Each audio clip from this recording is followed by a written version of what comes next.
Now broadcasting from the Next Gen Conservative Studio in sunny South Florida, bringing you the latest in politics, current events, and pop culture. This is the Whitfield Report with Sam Whitfield.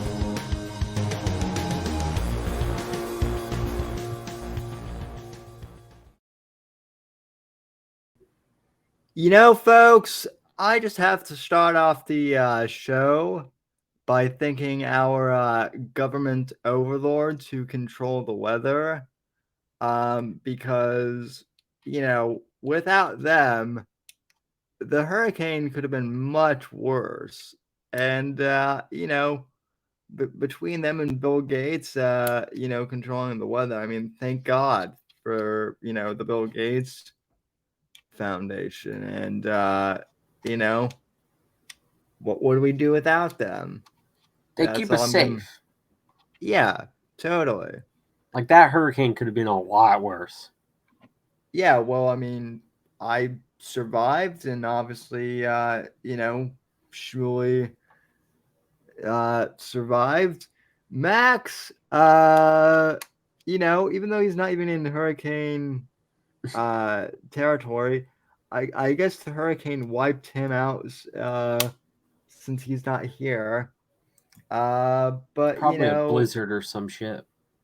Yeah, I mean, keep in mind it's August, but yeah, blizzard in Massachusetts in in August makes sense. Either that or Wolverine Schnicht finally got his revenge on him after last week's show, which I do want to address that real quick, because people seem to kind of misunderstand what went on with that. So last week I was going to stream the GOP debate, and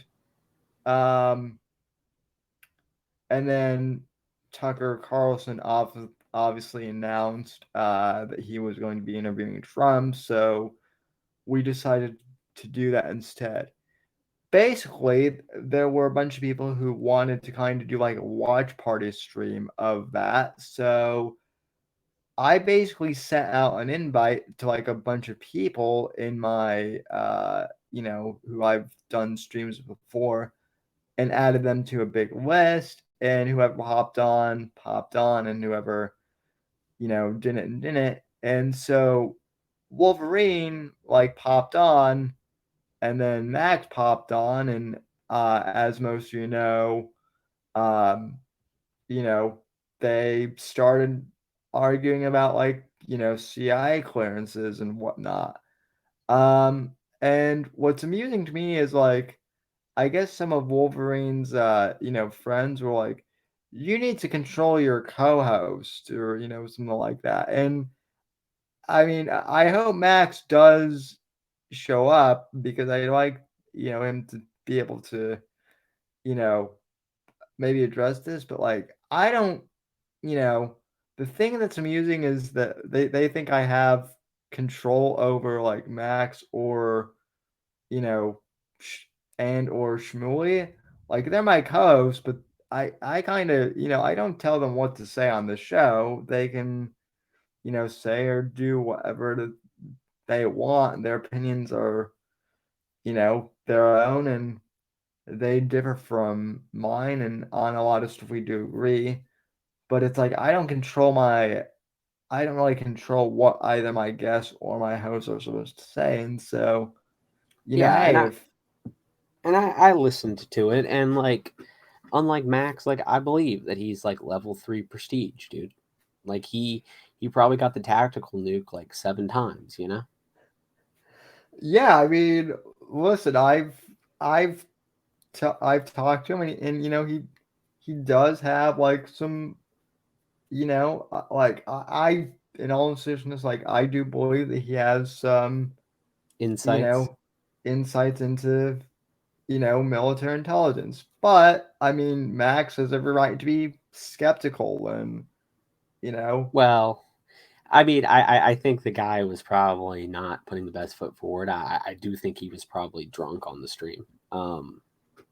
just by how he was speaking, and I heard him speak prior, and I think he was more succinct, and he sounded better and better articulated his points than Yeah. when Max was on. So I definitely think there's that. But no, I think that the guy was probably, like I said, level 3 prestige. He probably unlocked the gold AK, and thank you for your service.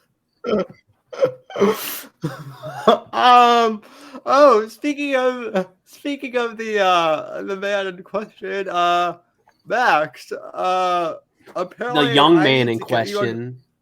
question. That's I right. agree. I'm officially young now. God damn it. Like just because like I agree with Max probably that the guy's probably not telling the whole truth. I also do appreciate every insult he gave to Max. Like all of that was great. Well, I was hoping so- for better. Like he really kind of stumbled the ball. Like everybody. Here's a little secret, guys. Like this isn't the first time people have said balding to me, right, as an insult. That ain't it, brother. I'm a Neanderthal, is what it is. I actually have like, hold on. It's not even in the greatest condition today. I have the hair of like a metal 80s god. So like calling me balding, I would have said. The thing about insults is you have to hit on something that the person's actually got like a thing about.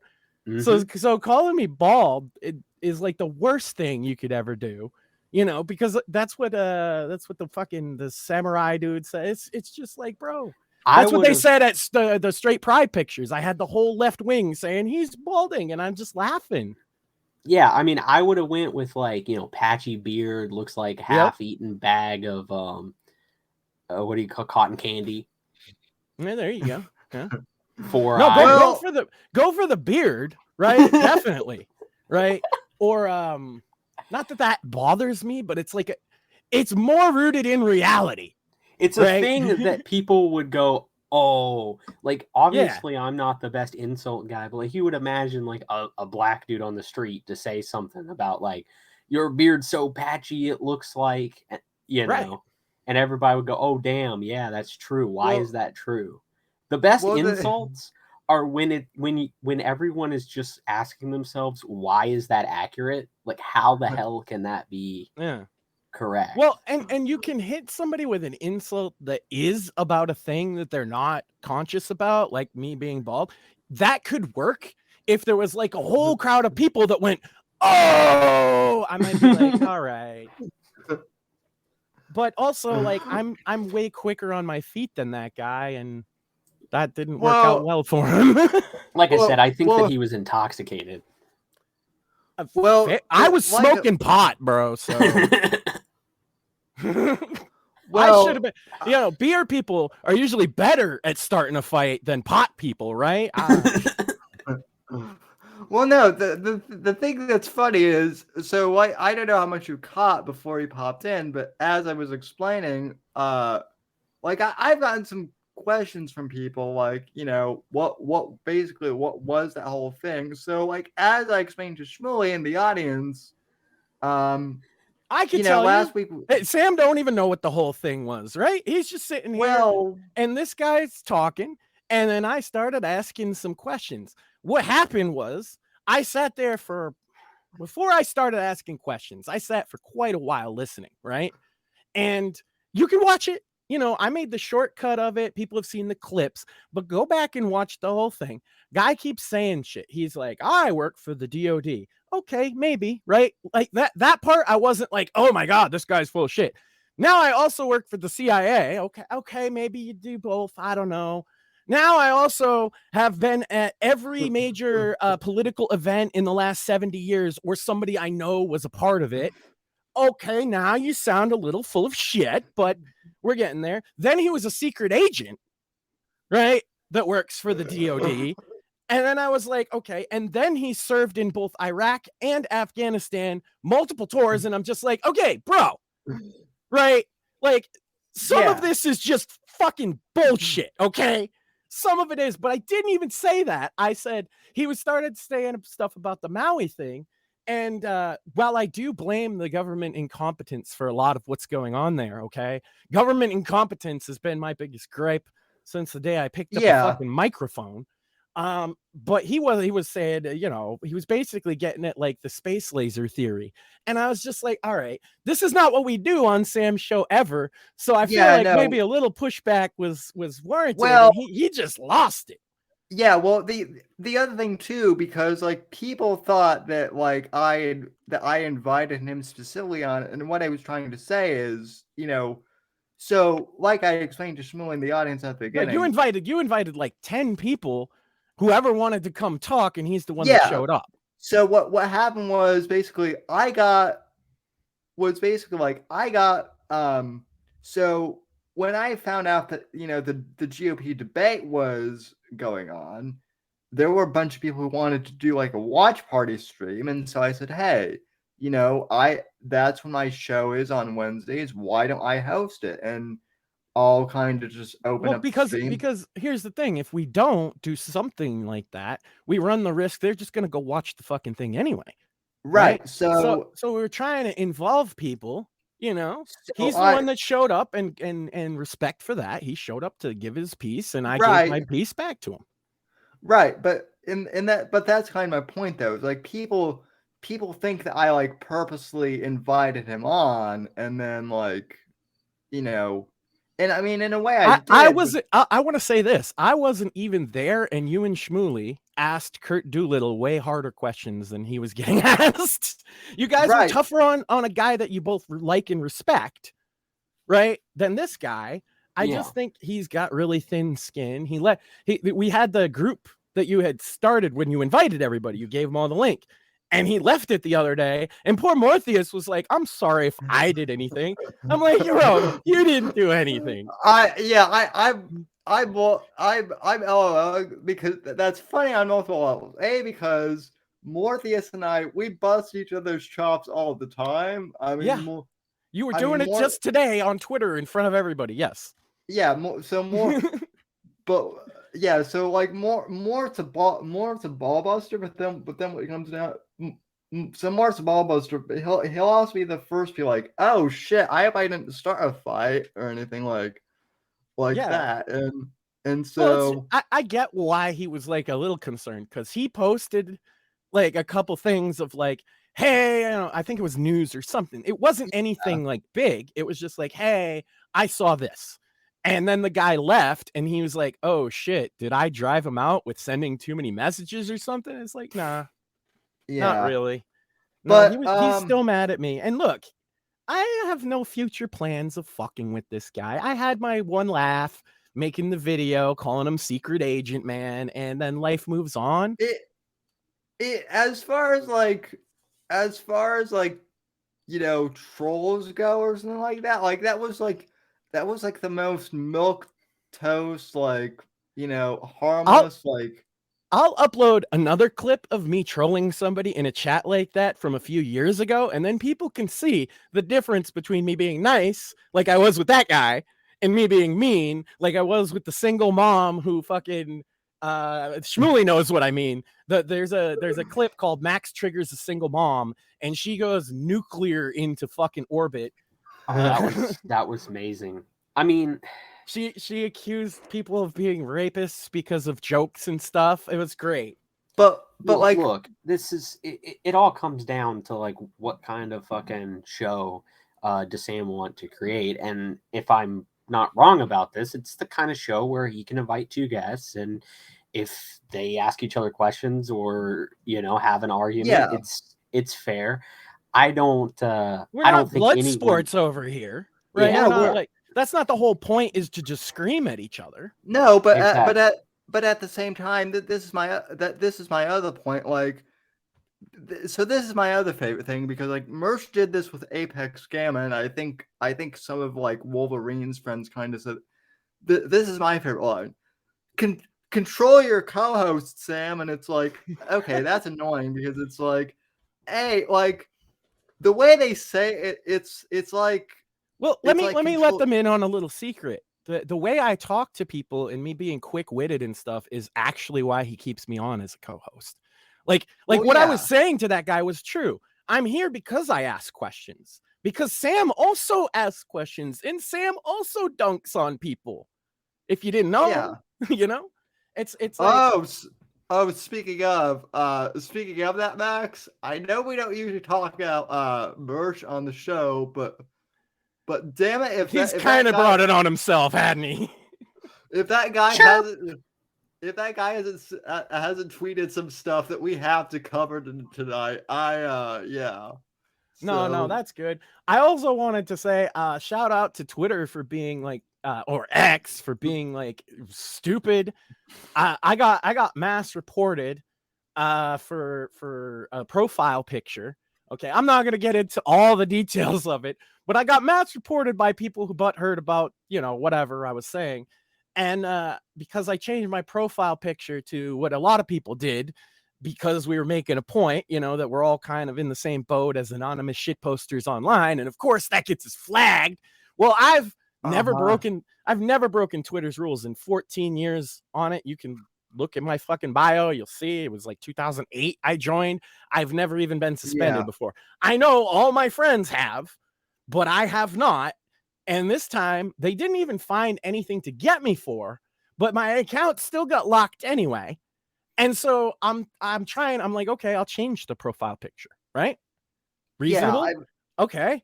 I can't because when I changed it, they have to re-verify my fucking check mark, and then they didn't.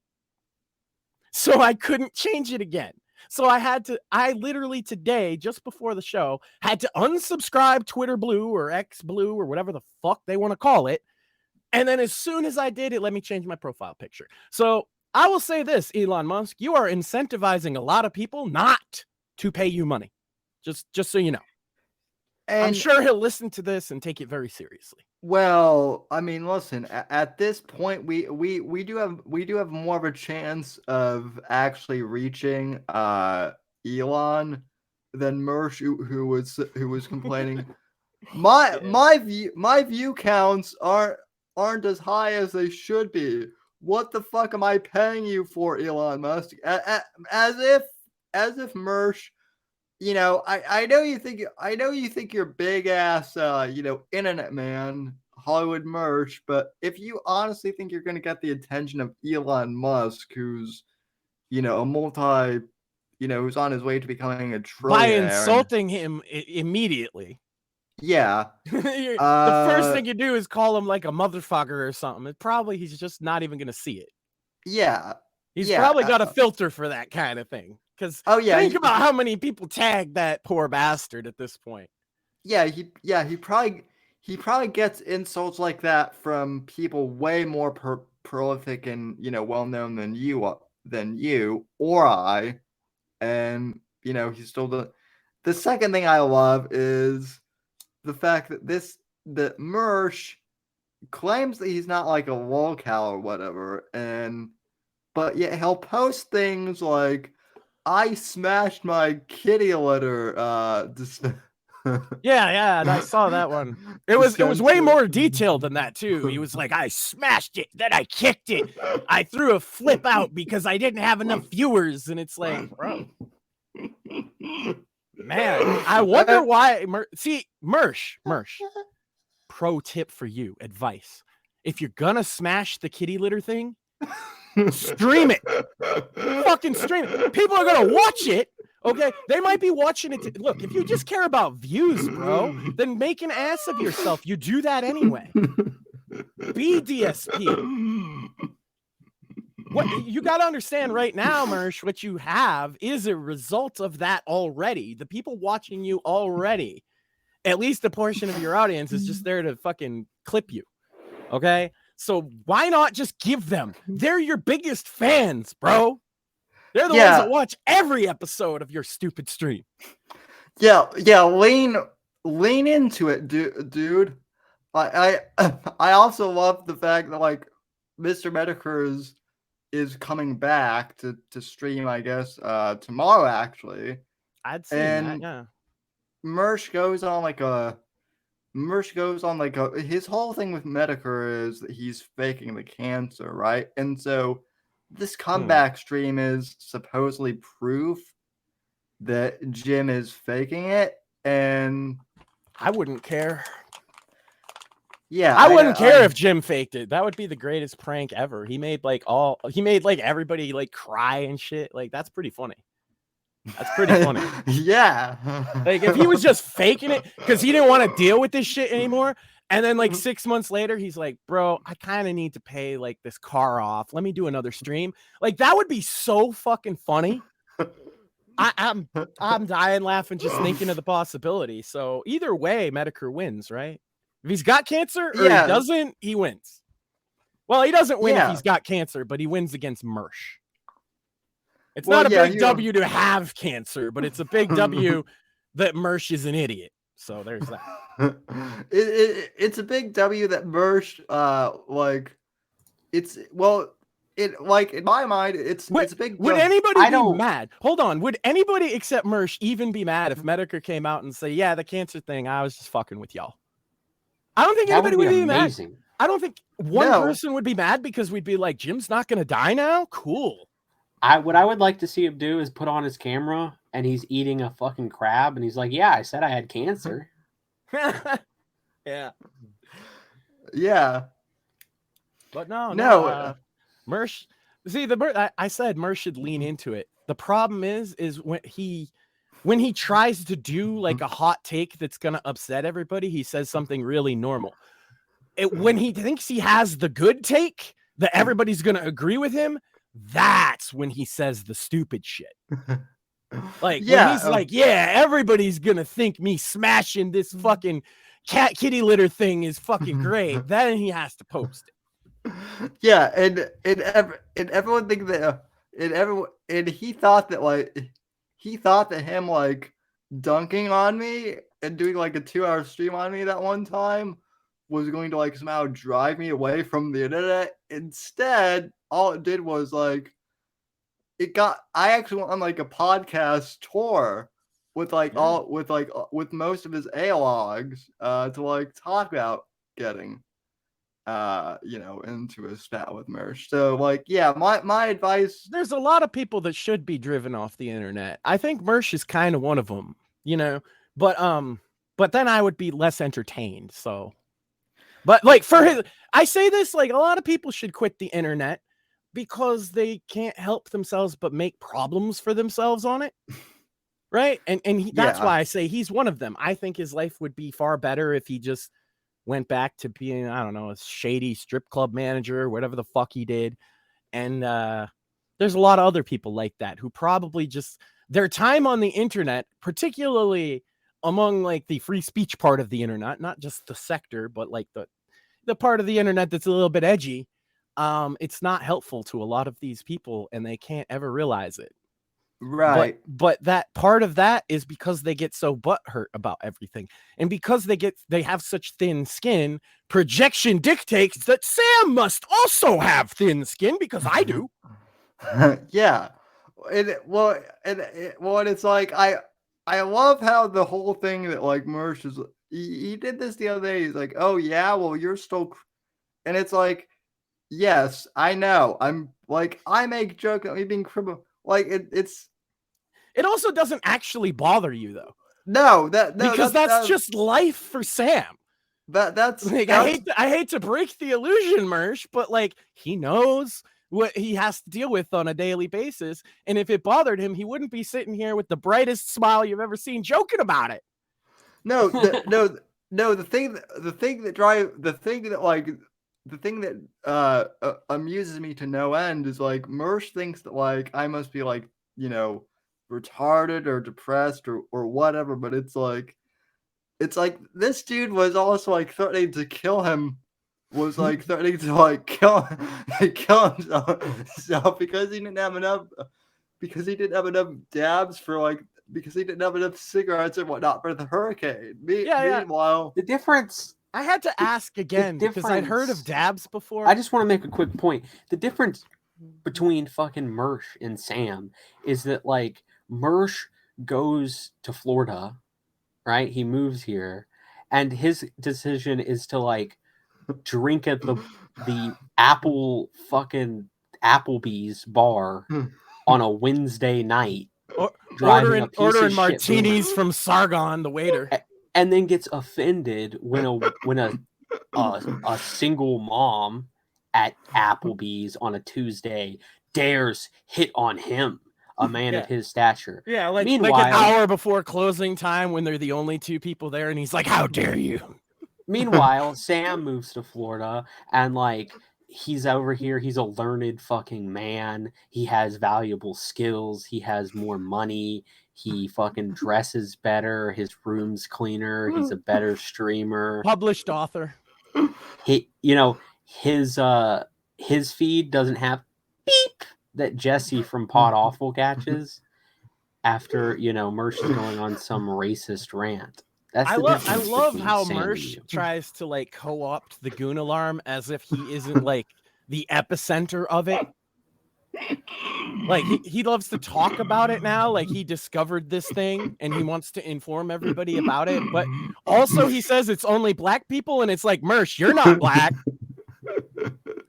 And you chirp quite often, bro. Like, we have three men sitting with microphones in front of them, right?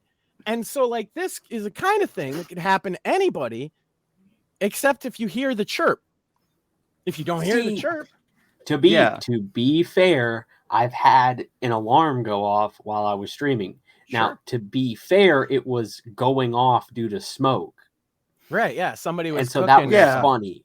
Yeah. That was actually funny because I just said my house is on fire and then continued streaming with the fire alarm just fucking blaring. Well, there was a time where I was doing Cringe Coffee House in the morning, and they decided to test all the fire alarms in my building at the same time. And I was just like, I just sat there for a second, I muted it, and I was like, yep. It's nice when the fucking the home authority sends you a fucking, or what is it? The fucking homeowners association. It's nice when they send you like a notice, like, hey, we're going to be testing the alarms, but they didn't. So I'm just streaming it. Whatever. I don't know. That's the only acceptable way to have an alarm go off. Yeah, I mean, that's the only non-embarrassing. It has to be an actual fire alarm, not a chirp. Because that just means you need to change the fucking battery. And if you can't change the fucking battery, what are you doing in life? But your ancestors had to hunt fucking bears and shit with a fucking stick, and you can't change a fire alarm battery? Jesus. Look. Battery money would be life-changing. True. With inflation, can you guys donate some battery money to me? Let's put up a battery donation goal. Be $300 and I'll get my smoke alarm changed. Please do that, Sam. Please put a fucking fire alarm battery goal. Yes, up on the feed. That. I should change that just to see if anyone notices. The battery fund. To Mersh, the great strategist Mersh. The battery fund, yeah. I mean, I don't understand who sometimes appeal to. Hold on, sometimes those are 9 volts, okay, and 9 volts cost you like a whole $2, bro. The little square ones. Yeah, those are expensive, you know. I mean, I like those because you can't get them at the Dollar Tree. What's Mersh supposed to do? Oh shit, he's got to go to the 99 cent or less. Well, but I mean, you know, at least he's got a Beamer, bro. I mean, also, all these jokes about the smoke alarm, I do want to point out one thing. He lives in public housing, and all he has to do is call the manager up and be like, the smoke alarm's chirping, and they'll bring him a fucking battery because they're legally obligated to make sure those work. In case you didn't know. If you're living in public fucking housing, Jesus. I wonder how many times like a fire breaks out in Section 8 and just everyone dies because all the alarms are chirping without any fucking. Yeah. I'm sure that is an occurrence, right? Well, but he probably doesn't call for the same reason that they all don't call, right? He doesn't want them to see all the dabs he's smoking in the apartment or whatever. I'm saying, yeah. It's like, bro. Like, you should probably do that outside, you know, if you're not allowed to, if you don't want to get kicked out. Yeah. Yeah, you probably have like a lease agreement of some kind that says, "Don't smoke, fucking in the house." You know, that's pretty common nowadays. Well, yeah, I mean, and as like a non-smoker, I'm just like, what's the big deal with just like going outside to smoke? It's not. Yeah. I smoked for 20 fucking years. Okay, in Massachusetts, so the weather has not always been compliant. And for the last 15 years that I smoked, I was religious about going outside. Even if I was allowed to smoke inside, I got to the point where I wanted to, even if it was a blizzard. Because you know what sucks? Sitting in even if you're a smoker, if you're not a smoker that sits in a room smoking all day, going into a room that somebody does that in is gross. It stinks. Oh yeah. More now because I don't, regularly smoke cigarettes or whatever. But even when I didn't like to sit in the fucking stench of fucking stale smoke. That's fucking weird. This is fundamentally why Sam and I are gang dip. Yeah. We're better than Mersh, who is gang cigarettes. And ain't dabs just fucking turning pot into crack? Isn't that like you? Yeah. Like all the potheads, I'm not like shitting on anybody for their fucking choices, because like I smoke pot occasionally, but like they're all like, it's natural, it grows in the ground, man. What are you gonna do? And then they're happy to process it into like little crack rocks and smoke it with like they're using like butane and all these chemicals to make it into a little rock, and I'm like, that's just crack. The saddest thing I've ever heard and seen one of those people do was they had like a piece of tin foil that they made like a tulip. They put it in that, and then they put a fucking straw, and they used like a Bic lighter. And I was looking at that. That's how crackheads do it. That's what I'm saying. Like I was looking at them, and I'm just like, are you doing crack? Like this is bad. This should be rock bottom. You're sitting on a yeah. Yeah, I don't know. I mean, call me old-fashioned, but I'll just like roll a blunt. And now apparently a blunt is old-fashioned because you can get weed crack. Yeah, I was like, bro, we can't be friends anymore. You're gonna be doing this shit. You know what I mean? Damn. Well, no. What's even funnier though is like Mersh and I have like been. I've actually think like I've lived in Florida officially now for like 10 years. And I think Mersh might actually have like, I think he either moved here like either around the same time or like a year actually earlier than I did. So like he's been here like 10 or 11 years. The fact that he's like freaked out about like hurricanes and like, oh man, like I'm so stressed out. Like, okay, I can understand if it's like your first hurricane or like even your second, but like by your third or fourth and you're living here, it's like, I mean, like that's true up here, right? Yeah. It's like because and especially up here because we only get for every like 5 you guys get that do damage, we get 1. Like one of them survives up the coast. It hits us. By the time then, I think the last like category 4 or 5 we got was like in the 90s or maybe the early 2000s. No, the one when I moved in 2009. I was in the middle of moving. It was Irene. Yeah, Irene. And power for all of Massachusetts and Rhode Island was out for like 2 weeks, and I'm stuck between 2 apartments. That was great, but no, we get that. And you know what I do at a hurricane? My wife like thinks I'm insane. Is I sit outside and yell at it. Is that all you got, motherfucker? I love a hurricane. Like they're cool. Well, we'll see. And Shmuel and I were talking at the beginning how both he and I are so grateful for the government controlling the weather. Because, like, as it turned out, the hurricane was so much less worse than it could have been. Because they controlled it. So Shmuley showed me a screenshot of some guy who was like, "Don't you see? There's a hurricane in California and in Florida," and it's like, yeah, it's hurricane season. Well, what about all the wildfires? Yeah, it's also wildfire season, bro. Like, yeah, the response was like, there was a fire in Hawaii, there was a hurricane in Florida, there was an earthquake in fucking Wisconsin or whatever, and there was a a wildfire in California, and I'm like, yes, yeah. Don't you see a pattern? No. Yeah. You don't see a pattern, and it's like I said. The next thing he's gonna say is, and then all the leaves fell off the tree at the same time. You gonna tell me that's a coincidence? I don't fucking think so. I mean, to be like, to like steel man these points that I keep saying about the weather and all this shit. The laser ones from space are like, that's like the least. That's the one I'm like, oh, maybe. Like that's the one I'm like, maybe that could be a thing. That could be developed. That would be developed in secret, right? Well, how about that they're objectively proving that Antifa started at least one of those wildfires? Yeah, in California. Yeah, climate activists starting wildfires to further their agenda. That's a thing, I believe.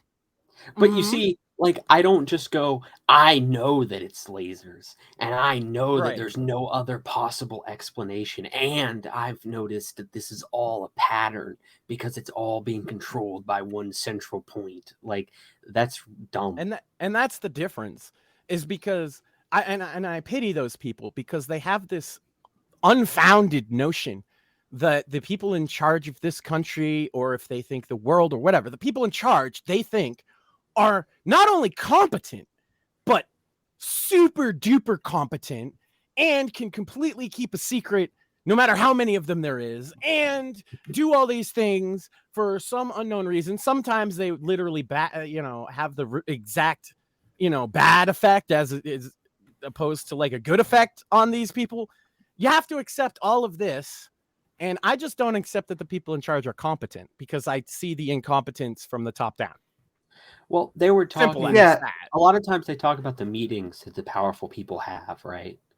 Mm-hmm. And they're like, oh, they think that like if you were a fly on the wall in those meetings, that they're like, okay, and so what you're gonna do is you're gonna invade this other country, and then what's gonna happen is this and that, and then we're gonna have a depression in 2 years, and then we're gonna let smallpox break out in Africa on the 30th. And like they think that these people are setting that they all agree on everything at these meetings, right? They're all already on the same page. It's not like one guy's coming in there and like, damn you, Saudi Arabia, you fucked me this year. Sure. I told you last meeting not to fuck with me. Yeah, I bet you at Bilderberg Group there's fist fights. You want to bet? Yeah. No, there's definitely counter elites or whatever. But like my point is, it's not even counter. It's not even counter. It's like, this is what occurred. We talked about this last year. Fuck you. They're both elites, right? And they just like, that's the thing is, the elites disagree. All the ones on the same page even disagree. Everybody. My point disagrees. is that they counter each other. But my point is that if you were a fly on the wall, you would find them going, fuck, this happened, what are we going to do? And that happened, what are we going to do? They're not in there fucking planning all of the future and intricate details. They're reacting to what's fuck's going on and trying to figure out what they should do. And maybe talking to some people that go outside. Like, I bet you this year at some of these meetings is going to be like, yo, Uganda guy, what the fuck? And he's going to be like, we don't like pedos. And that's going to be the end of it. But like, that's going to happen, right? When somebody fucking does something stupid on the world stage and then there's a representative at these meetings, I doubt they're like, good job, guy. Yeah. Well, like that's they're like, my economy, Nigeria is like, my economy's suffering because of you. You know what I mean? Like, well, that's the whole thing. Like, if there were like some like global like cabal or whatnot, like running everything, like why do all these countries like fight with each other then? Like, that's the whole.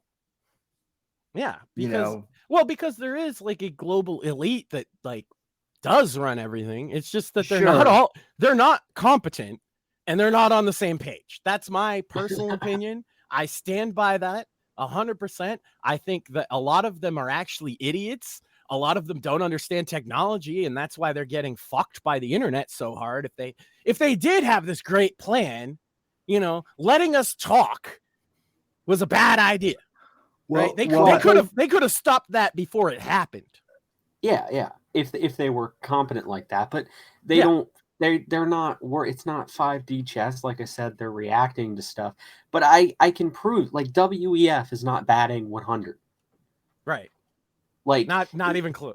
They're basically herding cats. Their strategy is to try to capture young people who are going to be in positions of power, influence them, and have them do their bidding because people tend to be lazy and stupid. And they go to the meeting and they have a nice dinner and they hear a speech and they go, "Oh, this is what we're doing, guys." Yeah. But the fact of the matter and they is, share, they most of them share a base ideology too. Yeah, sure. That's important because they don't even have to explain every little thing they're doing if they all have the same end goal. Yeah, well, you're going to go along with it because it sounds good and it sounds like corporate and it sounds buzzy and these people are not all fucking rocket scientists. But as we see with the COVID stuff, they were perfectly fine going by the fucking white paper that the WEF sent to the local officials and the president and Biden and all this stuff until it was politically inconvenient for them and then they jump ship. Yeah. Because of course they would. The WEF's plan is basically trying to herd people like cats. And because we don't live in a worldwide dictatorship with an org chart and a literal ministry of truth and all of that stuff, they're herding cats. They're an oligarchy. They flock. They have flocking behavior. They're not all Stig Heiling and working in lockdown. You look at the factions on the left that most closely relate the worldview I think that these elites share, and it's they go over the line. They've been unhelpful to the whole thing. In fact, Antifa and Black Lives Matter was not helpful to the cause in the long term. I would argue between that and COVID, nothing woke more people up who weren't even politically active at all. Had no idea what the fuck was going on. Now you locked them in your house. And you had people start burning down the city, they start to get fucking political. But maybe that was the point. But they got a lot of them got political in the way you didn't want them to. Well, I love this whole idea too. This is a new one I heard. That Trump is still controlled opposition because, to like motivate the right. If it was some half-baked thing, and I'm like, well, if Trump were controlled opposition, why would they be trying to like basically like frame him and like arrest him so much and like pin all this stuff on him if he were like controlled opposition? And then it changed to, well, Trump doesn't actually know he's controlled opposition or something like that. And it was just like, right. So. Right. There's a lot of people that hate this country on our side, actually. And I just disagree with that. Right. A lot of people that would prefer some Civil War garbage scenario because they all think they're the superhero main character from Fallout. Right. And that they're going to survive and win and everything's going to be great. Right. I hear this from people all the time. To me, that means you hate this fucking country. I disagree. Right. I don't want a civil war. I think, first of all, just wait and see. You keep telling me it's going to come soon and I keep waiting. Waiting. Well, yeah. I mean, the way I feel is that like the culmination of what I'm trying to avoid is conflict. Right. It is the prevention of something like that. Like that's the thing. I'm like, hey guys, we should do something in order to prevent this from happening. And then I met with a bunch of idiots online telling me that worst case scenario that we should avoid at all costs is good and they can't wait. And they're going to be the main character. Yeah. They're all going to be a superhero living in an apocalypse movie, right? That you listen to them. And I hate to break it to you, but that's not how it's going to be for anybody. Okay. This is not, it's not a great thing we're talking about.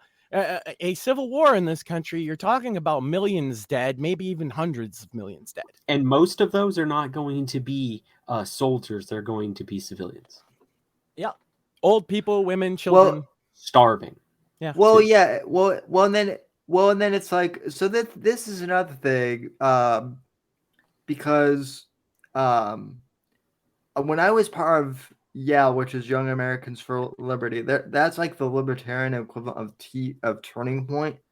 And there were all these edgy guys who were like the boogaloo is coming, and the electric boogaloo is coming. It's gonna be like a that particular term is the most cringe thing about these people. Like I agree. It's like, and it's like, okay, but you're like, and I brought this up to one of these guys. It's like, okay, like cool, but like, you're 300 pounds, and you're like you're not in good shape at all, and you don't have any firearm training except for like playing Call of Duty, which doesn't count. It's like all any of these people are going to be able to do in this scenario at most is protect their house, maybe. Well, and that's not saying much, because if you're one guy with a couple guns and a large force of armed, organized people show up at your fucking door, you ain't gonna do all that much. Oh, you're in a scenario like this? Oh, you're a fighting age male, are you? Well, that's fun because you'll be drafted. Yeah. Into some kind of fucking side. I won't, but guess what? I don't want you to. Isn't that wild? Yeah. I don't want you to get drafted by, the fucking neo-Confederates or the fucking, I just want basically what we had a couple years ago, like a better economy, you know what I mean? And a little more free speech. I don't think I need like piles of bodies, and I don't want young men to go throw their lives away over something stupid. I'm the asshole, guys. I'm sorry. Well, I guess in a lot of ways, people could consider me more radical than you, in the sense that I want this sort of change. But it's all like class and culture and institutional. And none of it involves. None of it involves is reform rather than anything else. That's why we get along so well. Yes, you might be more radical in the end. Yeah, but what I'm saying is that like that is extremely counterproductive to slow, gradual change in which we fucking take power and establish a new elite that fucking supersedes the old elite and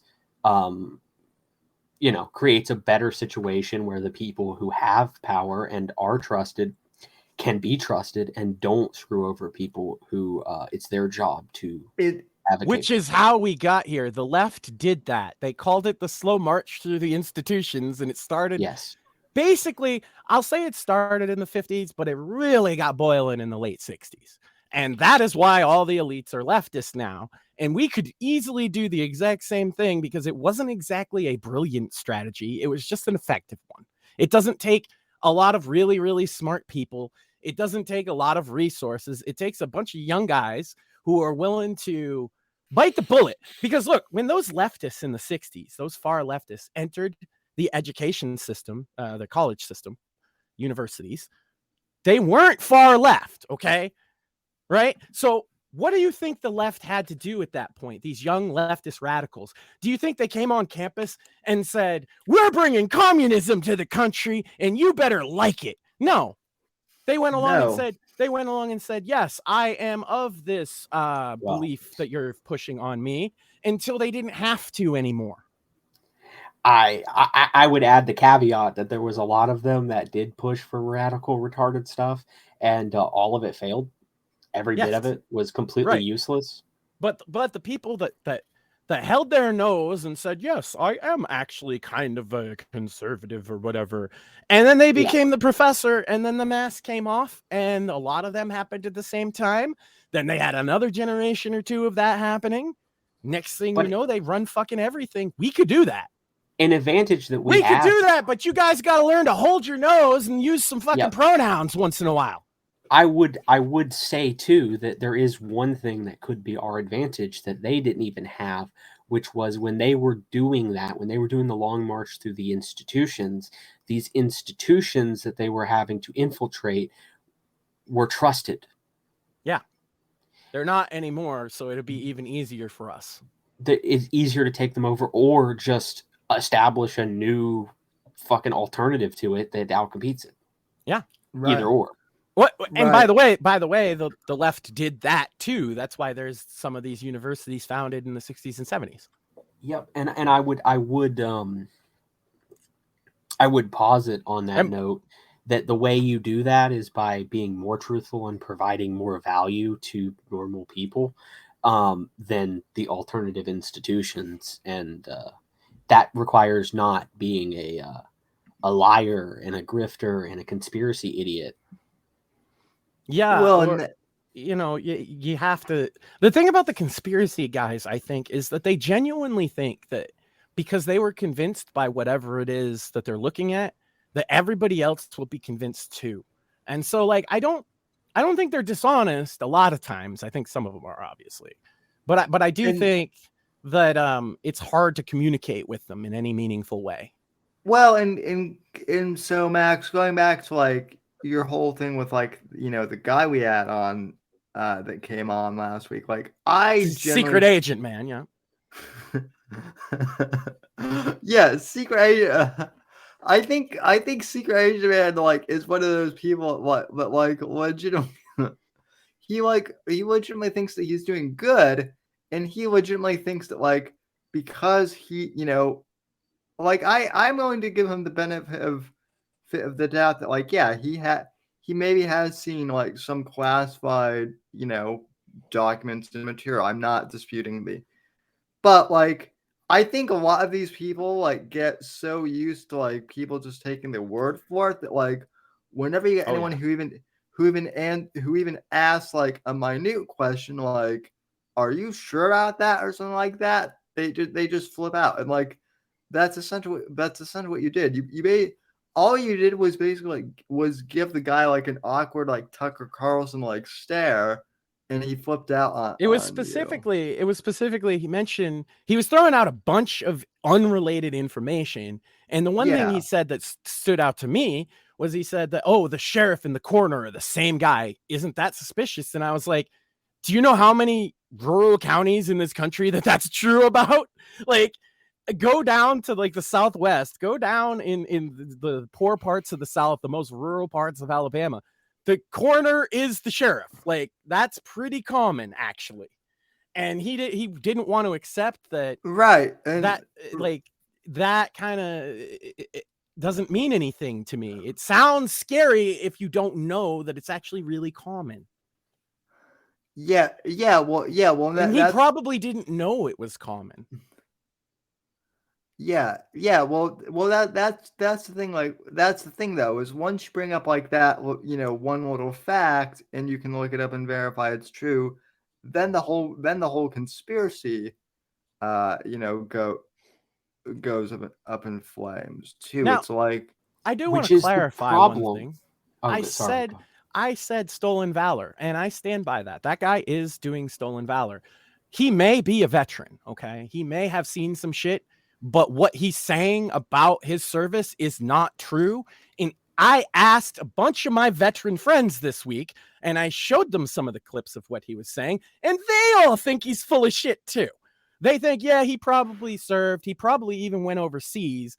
But no, he didn't do 2 terms in Afghanistan and 1 in Iraq. Nobody did. They didn't do that. They don't do 3 terms in a war zone, bro. That's like, yeah. Regardless, yeah. What I'm saying is, I think the guy has a military background. I think he might have even worked for the government at some point. But I say stolen valor, and I stand by that because most of what he's saying is bullshit. Well,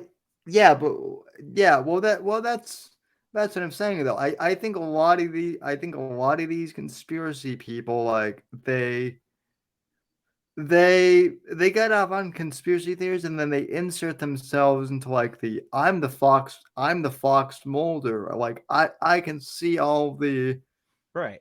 Well, and the other thing, I want to make this very clear. The guy doesn't need to make up a bunch of shit about his military history to be liked, because he's a decently nice guy.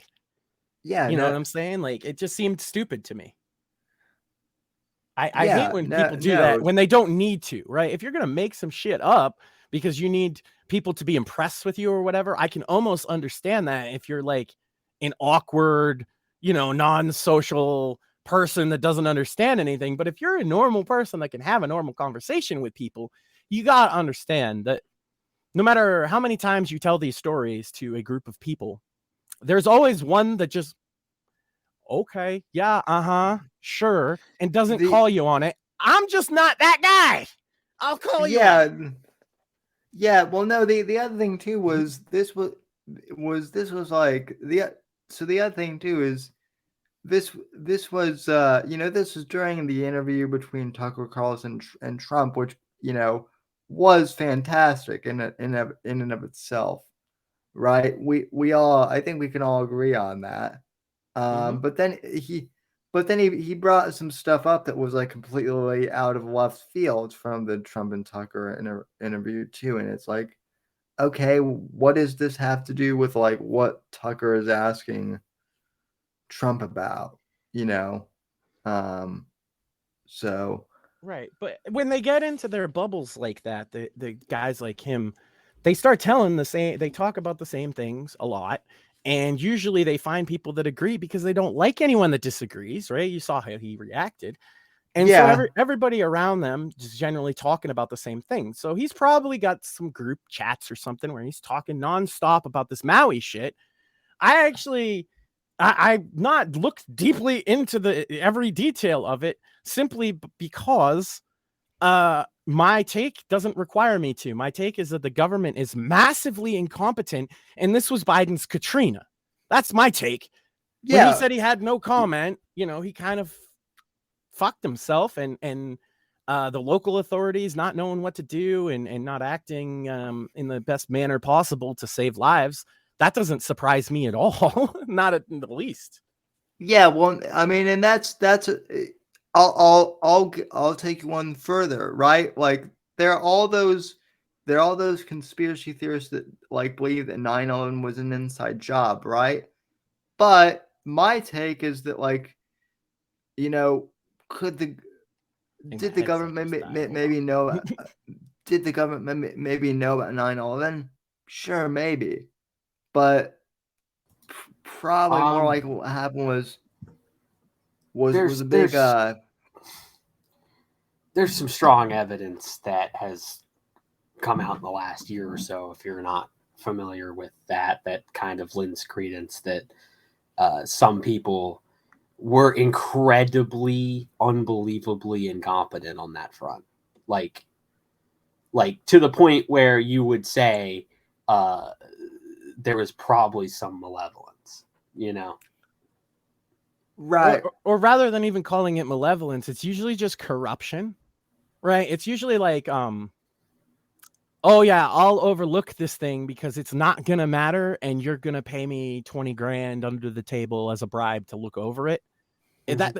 That's not necessarily malice, right? But it is corruption, certainly. Right. Well, FBI was screaming up and down about fucking the hijackers and had very strong suspicion. Like they were ready to fucking roll in, and they were roadblocked. Yeah, I'm not denying that there was corruption and incompetence. In fact, I would argue that in regards to 9/11, that in fact was the case. That was the case, as opposed to what Alex Jones and a lot of these conspiracy theorists have said for years, which is that it was a whole group of people like plotting in a dark, smoky room to blow up which is what that dude said at least once. I know it's in the clip I made. Right. I mean, I've always kind of doubted that, just because I'm like I don't trust anyone, especially George W. Bush, to keep a secret like that for. Well, yeah, I don't think that he would necessarily be involved. I think it would be very compartmentalized, like I said. I mean, and it's compartmentalized in the sense that like the FBI is like, we got to arrest these guys, and the CIA is like, nah, we got assets in there. Yeah, which is what tends to be the biggest problem when you talk about malice and intent within these federal agencies. It's we got assets, we're trying to get a guy. And the thing is whether CIA, FBI, whoever it is, they're undercover assets. If they're agents, they act unethically to gain access to whatever it is they're trying to do 100%. And if they're not agents, then they're usually employing actual insane people. Because an actual insane person might go off at some point. This is why they target kids with autism. They target kids with all of these things. And when you hear about these mass shootings, almost every mass shooting in the last 2 years, I have seen a news report claim that this person was, and I quote, now it's a meme, right? Known to the FBI. Oh, so you knew? Well, what did you say to him? Did you talk to him or her in that trans shooting case? Can we see these logs of chats between you? Because I want to know what my government did. Did you talk them into it? I think you might have. I've seen it. I've seen you motherfuckers try and talk people into shit. Don't bullshit me. Oh yeah. Well, they do that too with radical Islam. If you look at like their strategies, because you can find that like their strategies for trying to entrap people for jihad, they specifically talk about U.S. foreign policy. They talk about, isn't it unfair? They target immigrants who move to the country from these areas. It's classic stuff. But just to say, I'll try to find the document so I can tell people. Wait, you don't have the documents? No, I've read it prior, but basically the known to the FBI meme was basically true of the Al-Qaeda fucking hijackers, but with the CIA. And like I said, the FBI was freaking out. Let's arrest these guys. And the CIA is like, no, we got it. We're going to get them. And we've seen it for years. What do they fucking do? They go into some niche community, some radical community, as one of them, oh, I also dislike black people, brother, or whatever the fuck it is. Or I also dislike white people. You think they ain't infiltrating fucking BLM and Antifa? Come on. And they come in and they'll be like, everybody there is already kind of radical politically, right? And they're going to be the guy that says, hey, we should do X illegal thing because it will show them we're serious. So anybody telling you to do something illegal in the name of your cause might just be a fet. Like, you should treat them as if they are, unequivocally. Don't get yourself in trouble for some dude on the internet. That's my advice. I just don't want to lead to conflation. Like, I don't think that CIA planned 9/11. They just had informants that they were confident and they were going to spy on these guys, and don't worry about it, fam. Well, what I think is, I don't think they planned it. I think they just, A, didn't think it would be as bad as it was, and B, figured if they did some shit, then we can go arrest them. It's what it always is. That's why all these shooters are known to the FBI, because they find these psychos in some random Discord or something. They chat them up for a couple months, and lo and behold, depressive Danny over here turns into mass shooter Danny. It's weird how that happens.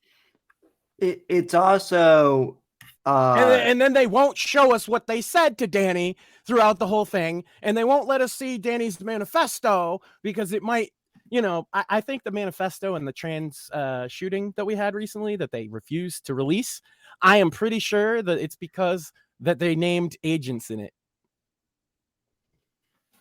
100% sure of that, actually. I am 100% sure that is why they will never release that manifesto, is because that tranny shooter specifically named agents that they were talking to. I bet you anything. Because we get every other manifesto. Why is it this one? That's probably you know what? That's probably actually the case there, Max. I wouldn't doubt that one bit. And they can't just redact it because it'll be so obvious even if they redact the names. You know what I'm saying? So they're like, oh, they'll just forget about it if we never put it out. That's what I think is happening. But in every case, look, they don't need to do anything. If you think that they need to do false flags, school shootings, and all this stuff, no. What they need to do is find somebody who's already on the fucking borderline, somebody who already says edgy things, somebody who perhaps Fed posts a lot, and talk to them. I understand where you're coming from. I believe the same thing. Also, you should know this, this, and this. And hey, see how bad it is? Maybe you should do something about it. I've watched this happen to people. I know that they fucking do this shit. And I don't think it's coming from the fucking, it's literally the deep state thinks they run the fucking country, so they can do whatever they want. And also the low-level agents, man, isn't it nice to get a terrorism bust and get a medal and a raise? Yeah, so you can find it online. Basically, what it was is the FBI knew about essentially Saudi involvement. That kind of meant that the Saudi Arabians knew about the 9/11 thing, and they knew what Al Qaeda was doing. And once again, that they're like, let's arrest these guys and see what they know. We think that there's a terror cell. Yeah, and this is weird. And the CIA is like, no, those are assets, and they haven't gone far enough for us to do that yet. Yep. And that's what it is. And I think that's exactly what happened, if you want the fucking full opinion on it, with the Oklahoma City bombing. I think they talked the motherfucker into it. They certainly a third party built the explosives for him, who has been identified by many as being a federal agent. It's not unequivocal. It wasn't in the court case because it was redacted from the jury, but it's certainly a thing. Okay, who built the fucking explosive that killed all these people? It might have been a federal agent that built the bomb and then told him, yeah, these evil, I don't know, fucking anti-white or whatever fucking Reddit. I think they were like Nazis, but whatever. Whoever your enemy is over there, and here's this bomb. You know what to do, and they go fucking do it. Yeah. And then the federal agents get to have this big investigation. When they catch the guy, they get to pin medals on themselves. They don't care about the dead fucking children. You think they give a fuck about the kids burned at Waco? They burned them. They did it. The ATF fucking did it. So they don't care about killing fucking children. They care about their medal and their raise and their promotion. That's what they fucking care about. The people at the top, I think, have bigger fucking motives than that. But your average agent, they're just looking to fucking move up in the organization. But this is why, like, Sam and Max and I, like, this is why we have, even though we can disagree on certain things and kind of be in different places, we can think of things in terms of incentive. And this is why our critiques are so different than most of what you find on the internet, and it can be kind of lonely out there. Is that most people just seem incapable of, like, comprehending what are people's incentives and how do they respond to them. I would also say, kind of on a flip side to that, you're right. I would also say that, that's why this show doesn't really get much hype as far as like clickbait goes, because we're not clickbait. Like we kind of like debunk clickbait almost, like maybe not on purpose, but like it is a thing where we're like, where someone will say, oh, 9/11 was an inside job, and it's like, well, no, actually, it was just massive incompetence. Like it's not as sexy, obviously. I'll say this: they certainly fucking let it happen. They like. Oh yeah, I'm not. We can definitely say a lot of people knew it was going to happen. Why then would particularly like Cheney called off some fighter jets and stuff? Why would they do that? Well, because they didn't think it was going to be as bad as it was, and they thought, hey, this is a crisis we can use. And then when they saw how bad it was, they were like, hey, we could use this to get everything we ever wanted. Right. I'm not saying that, but I'm saying there are literally people who were like, and George W. Bush like purposely commanded, the planes to go into, because he's, and it's like, I've heard the space laser for this one too. The space laser gets used a lot. I kind of like the space laser. I can't lie. Like that's a great conspiracy theory. Well, I mean, listen, especially when it was Jewish. That was my favorite space laser. Oh yeah. Well, also, listen, like people. To be fair, it hasn't hit South Florida. It hasn't hit New Jersey, yeah. New York's not feeling it. Yeah, I got To be fair, nah, I'm just kidding. Well, I mean, yeah, the magical space laser, like you want to talk like secret agent, and like when that that's from GoldenEye, like, and ever since then, like everyone's basically copied that's basically there's a magical space. Like if you're gonna invent a conspiracy theory, like stop having it be like James Bond tropes or something like that. They need to go. Like, look, they started like the whole conspiracy kind of mentality started basically in America with the JFK assassination, right? And then the following assassinations that happened afterwards. Now, what was the conspiracy there, right? Now, I've said on this show, I believe that a communist rogue U.S. soldier that defected to the USSR and then came back and shot the president is a conspiracy in and of itself. But what's the is it space lasers? No, it's that there was other guys that shot him from over there, right? And everybody's just pretending that it didn't happen. That's the conspiracy. If that's where you start, that's like normal level. Like I've looked into that one. I'm not going to say like there's no possible way that that's the case. I'm saying it's the least likely. However, if they had said it was an alien or something equally way more absurd than that, I don't think it would have caught on. But then it's like with anything else. There's a level of like desensitization. They need bigger conspiracy theories. That's why Alex Jones was so successful. He was always offering them, even if he himself didn't believe in any of it, which in some cases, I think that's the case. I think Alex Jones said a lot of shit he didn't care one way or the other. He was just being entertaining and feeding into his audience. But you got to keep stepping up your game. It can't just be there was a guy over there with a gun too. It has to be there was a space laser, because that's way more entertaining to talk about in your doomer message groups for 8 hours a day than it is to talk about, Antifa started a fire or whatever. Well, Alex Jones is an interesting case because, right, like I started listening to Alex Jones like back in 2008, back when I was using Winamp for, like, we talked at this, Max, the very first time you came on my show just as a guest, right? Mm-hmm. Like, Alex Jones, the thing that's wild with Alex Jones is he has said so much wild shit over the years, right? That's like out there. But then the stuff that he's gotten punished for is the stuff that he's actually been like 100% right on, or like 95%, Except the Sandy Hook thing.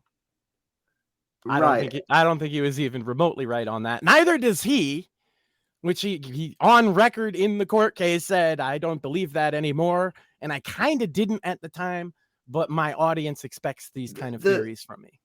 Well, the thing too, though, and I'm not defending his take on Sandy Hook, but the way I don't think he should have lost for like what, $1 billion or whatever. It's fucking ridiculous. Right. That was a bit much. I think though, if I remember correctly, I don't know if it was Sandy Hook or like another shooting, but I think he was offering more of like a hypothetical, like the government could use this as like an opportunity to like take guns. He says that for all of them, but with Sandy Hook in particular, he said that they were crisis actors. Nobody was shot. It didn't happen at all. And he was pretty insistent upon it. That's why he lost the lawsuit, because some of his clips from his show shown to the jury just kind of make it look bad, right? It looks bad. The problem is like the lawsuit, is way too much. But like it was not a fair trial from the start, because you show Alex Jones stuff out of context to people and they're just like, this guy's out of his fucking mind. And that's why a lot of us like him, because he's kind of out of his fucking mind and will just say any old thing. Sure, he's been right about some things. You say enough and you'll be right about everything. And wrong about everything too. You could be both. You talk long enough, and that dude was talking like 3 hours a day, 5 days a week for 25 years. That'll get you in some trouble over the time. Rush used to get in trouble over time, right? Oh yeah, it happens. Well, also though, I mean, I think the fact that he was, the fact that Alex Jones has admitted that he was drinking pretty heavily back then too. That was another thing. But he should be allowed to say Sandy Hook was fake. I think that's my thing. I don't agree with him. I don't agree with him at all. But I have some takes like that if he's getting $1 billion sued, I would be concerned, right? Like, for example, I don't believe the official story about Columbine because over 55 to 100 witnesses named the third gunman. You know, the third gunman at Columbine? Did you know there was a third gunman? According to most of the witnesses there was, and they knew who he was and could identify him in a lineup. They knew his name. They went to school with him for years. They said, yeah, it was Eric Dillon and this guy. I'm not allowed to say his name because it's been fucking withheld from the records. But what he does now is he's a firefighter. But he was definitely the third member of the trench coat mafia. And almost 100 witnesses say that he was the third shooter. And you've probably never heard this before, huh? No, right. Well, I think I'd heard about it from you only because like you mentioned it a while ago. So. Yeah. But I could be completely wrong, right? I'm just saying that it like this is a thing that like a lot of witnesses say, shouldn't we take that a little more seriously? Shouldn't it be something that's like widely known about the thing? Because this is an event, much like 9/11, that has led to a lot of change in society since it happened. Couldn't we get the facts straight? Couldn't we find a way to fucking prove definitively if this guy was there? Nah, the police arrested him and then just said, you're not allowed to talk about him anymore. His name is fucking removed from it. And that to me sounds like the Fed. You know what I mean? It always sounds like the Fed when that also, he wasn't a high school age person at the time. He was graduated by, I think, 2 years. I don't know. All I'm saying is if Alex Jones can't theorize about Sandy Hook, I can't theorize about Columbine. Maybe we shouldn't be allowed to theorize about JFK. Maybe nobody should be allowed to theorize about any. See, I don't like most of the conspiracy theories, and I love to fucking get into the nitty gritty and kind of see how they tick, right? But I would never in my wildest imagination want to take their right to fucking have them and speak them and talk about them. Yeah.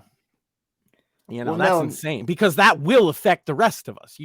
You know, it's a fine line when you're talking about people that are on conspiracies, because on the one hand, they say some shit and you're just like, this isn't helping us at all. But then on the other hand, the left is like, they need to be silenced forever. And it's like, no, fuck you. You want to silence me too. Which in the mind of a conspiracy theorist, like if you're trying to silence them, proves it. Yeah. Yeah. Like, and that's the whole thing too. It's like, you know, I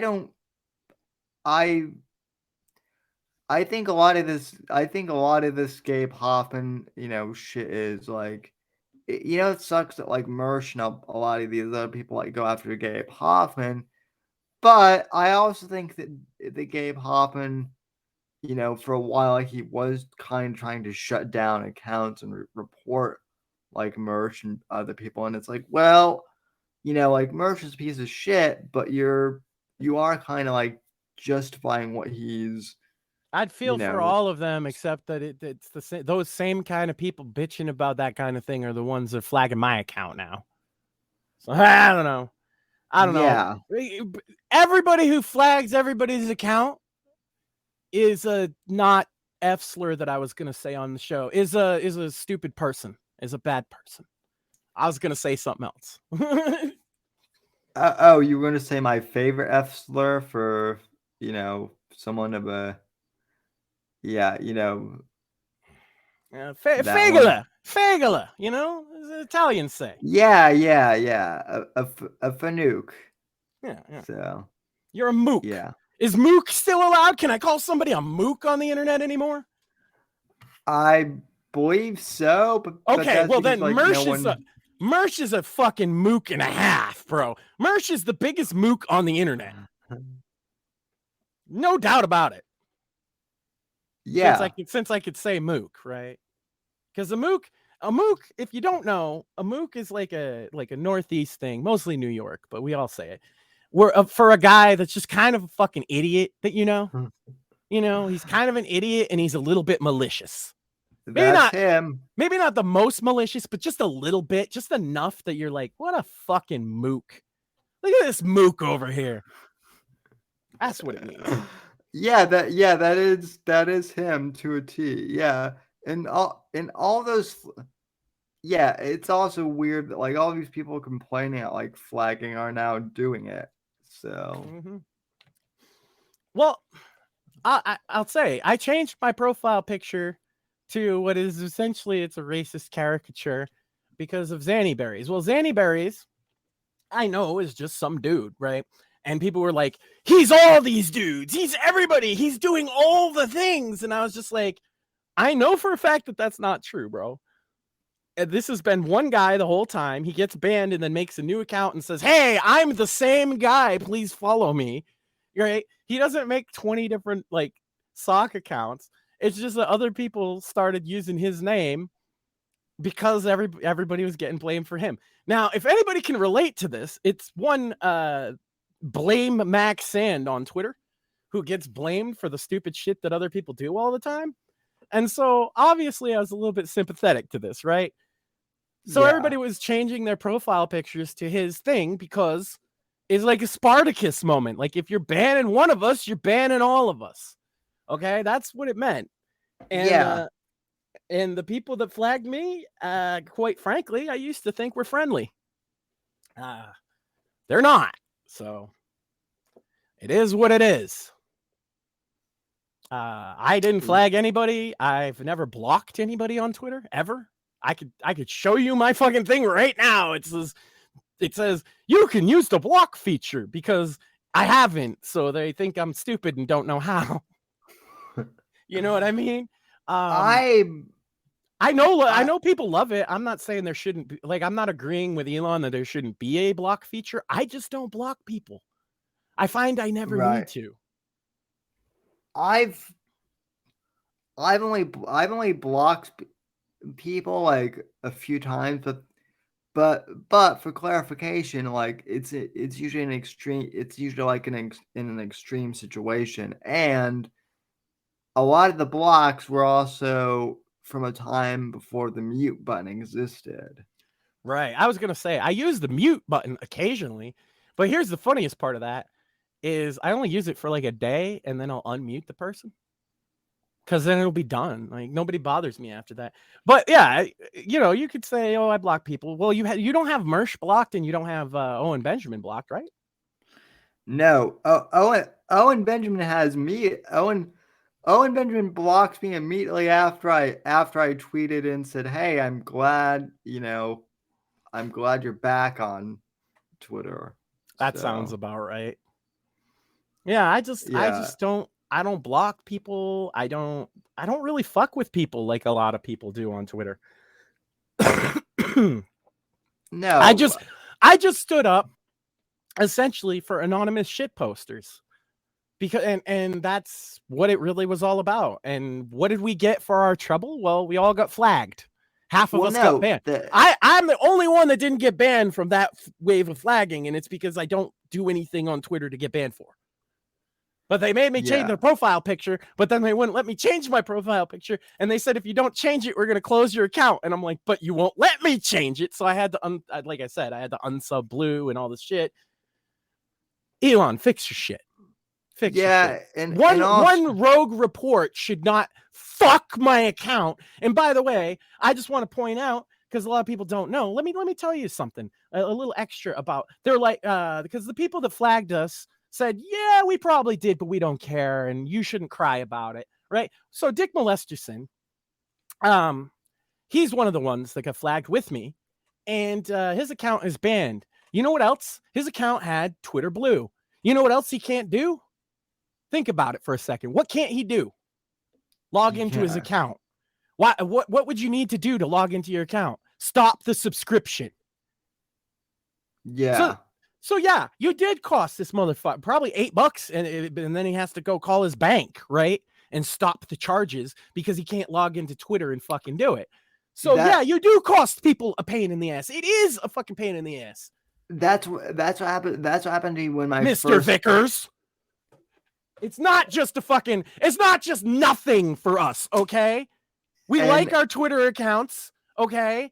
And we don't want to have to get charged $8 a month because you're a crybaby. And to be fair, I actually did bring that up to him. I know. I brought it up to their people. I talked to people. I tried to not have this happen. Everybody's a butthurt little baby. Nobody can take any fucking criticism, so they got to report. I'm not going to report anybody. You banned me off of Twitter. Oh, well, I guess I won't use Twitter anymore. But I will talk, and I will say that that's fucked up. Okay? And like Dick Molesterson, it is about money. Maybe it's only $8 fucking a month, but say he could not get his bank to stop those charges. That's infinite. $8 a month times infinite, right? Well, that it goes to these platforms like need a better way to like verify shit too, because like Discord pretty much did the same thing for me when my first Discord account got banned, because I had Discord Nitro. There you go. Yeah. Like 5 years ago, and when my very first Discord account got banned, I was locked out of it, and like they didn't like. I tried to message them about like canceling my subscription, and I had to call my bank and have them like. Well, Steam doesn't lock you out of your account when you get banned, right? You just can't use the online functionality. But what they don't do is if you have a subscription on Steam and you get banned for, I don't know, forum behavior or something, there's things you can get banned for. They don't take your games away. You can't use the online part of Steam anymore. And they also allow you to log into your account to close down any subscriptions or payment services so that you don't get fucked. Right? Yeah. Lots of other fucking companies do this. I don't understand why it's so hard for fucking Mr. 44 billion on the fucking thing, right? Yeah, well, you could say, okay, you can't post, you can't DM, but you can log into your account and mess with settings.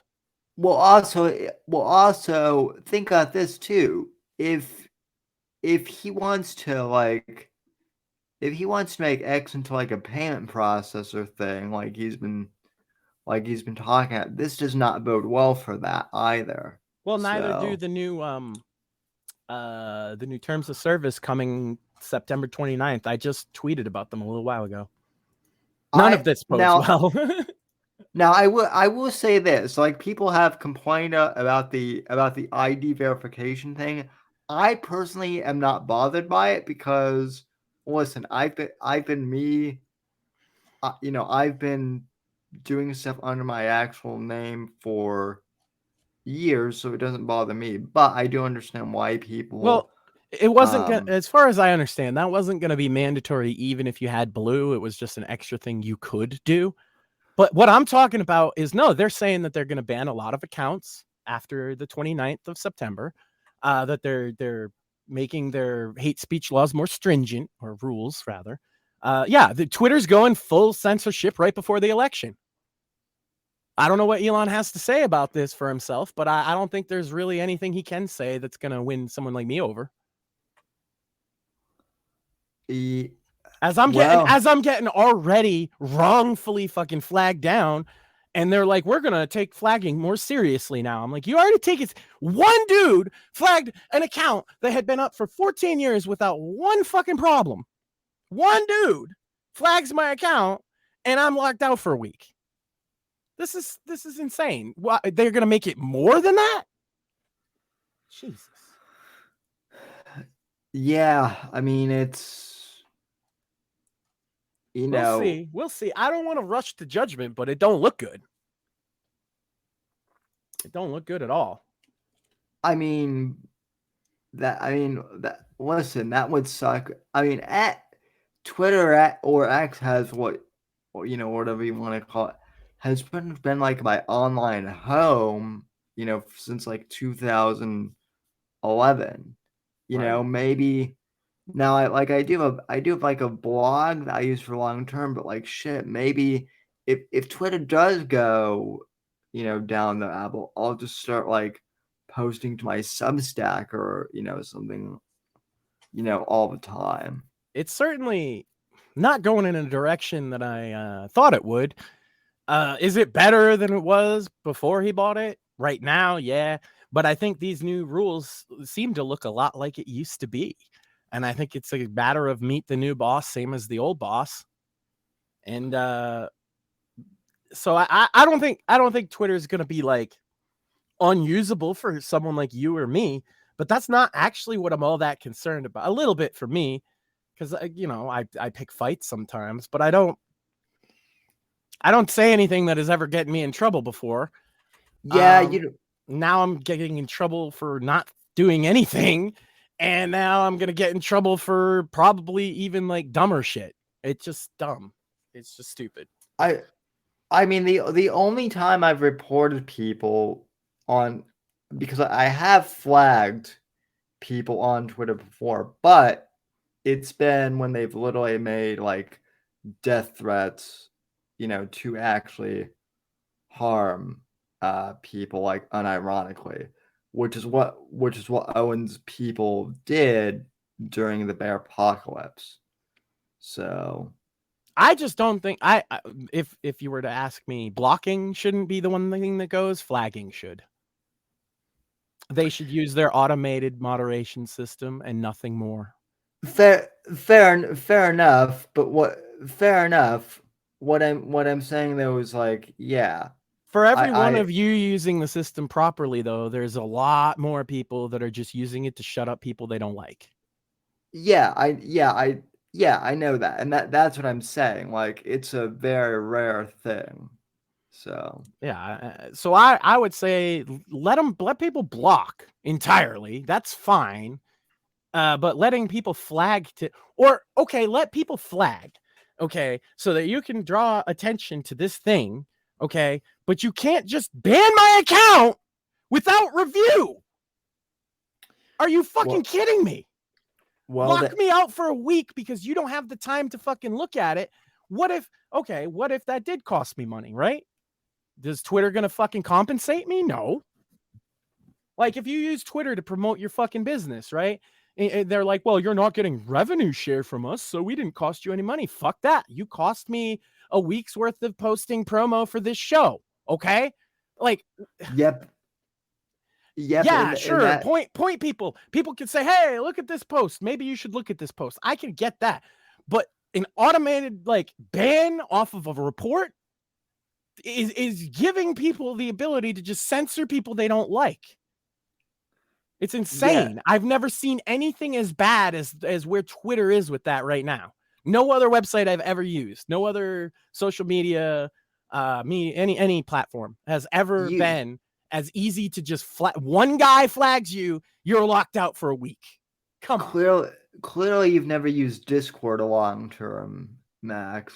I did, but we had like our Guilded, we had like our own insulated Discord, and it was the same 10 guys for years. Yeah. So there wasn't anybody reporting, because if you were a report person in my group, you wouldn't have lasted very long, right?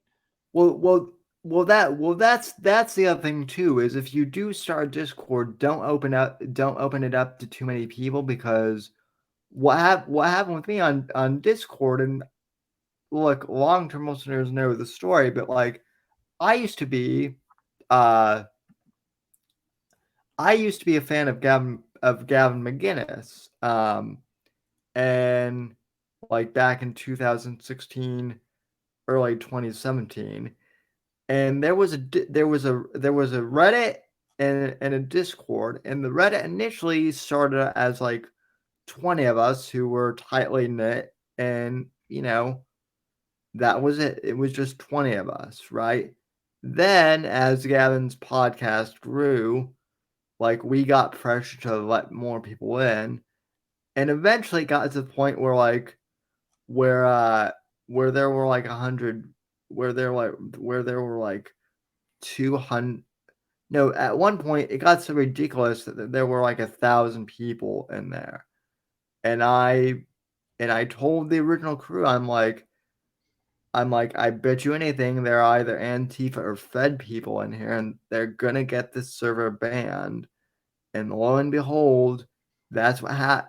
Or just agents of chaos in general that like to do that kind of shit to fuck with people, which is exactly the kind of thing like a lot of these people flagging our accounts down where it's just like, oh, you said a thing I don't like. Well, I'm going to shut you down, bitch. Well, Max, it wasn't even that bad. So I got my entire first Discord account got shut down because I just happened to be in a server where I guess one of these edgelords like posted like one of those Nazi like Pepe memes or something. I got that. you one better. I got added to a server. I never posted on it. I didn't look at it.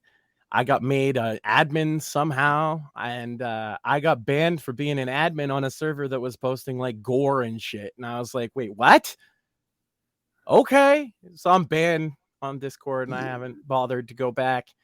That's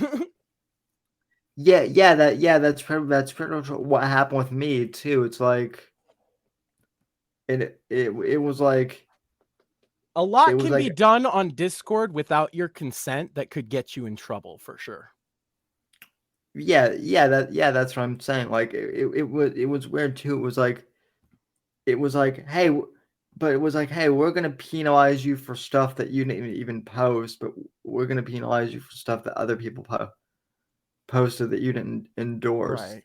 Meanwhile, it's well known that Discord is a haven for pedophiles who extort children into sending them nude pictures. Like, this is a well-known thing. They meet them in video games, they get them on a Discord, and they have them do this. Discord doesn't seem to give one single fuck about that problem. No. But you posted an edgy meme, you're banned forever.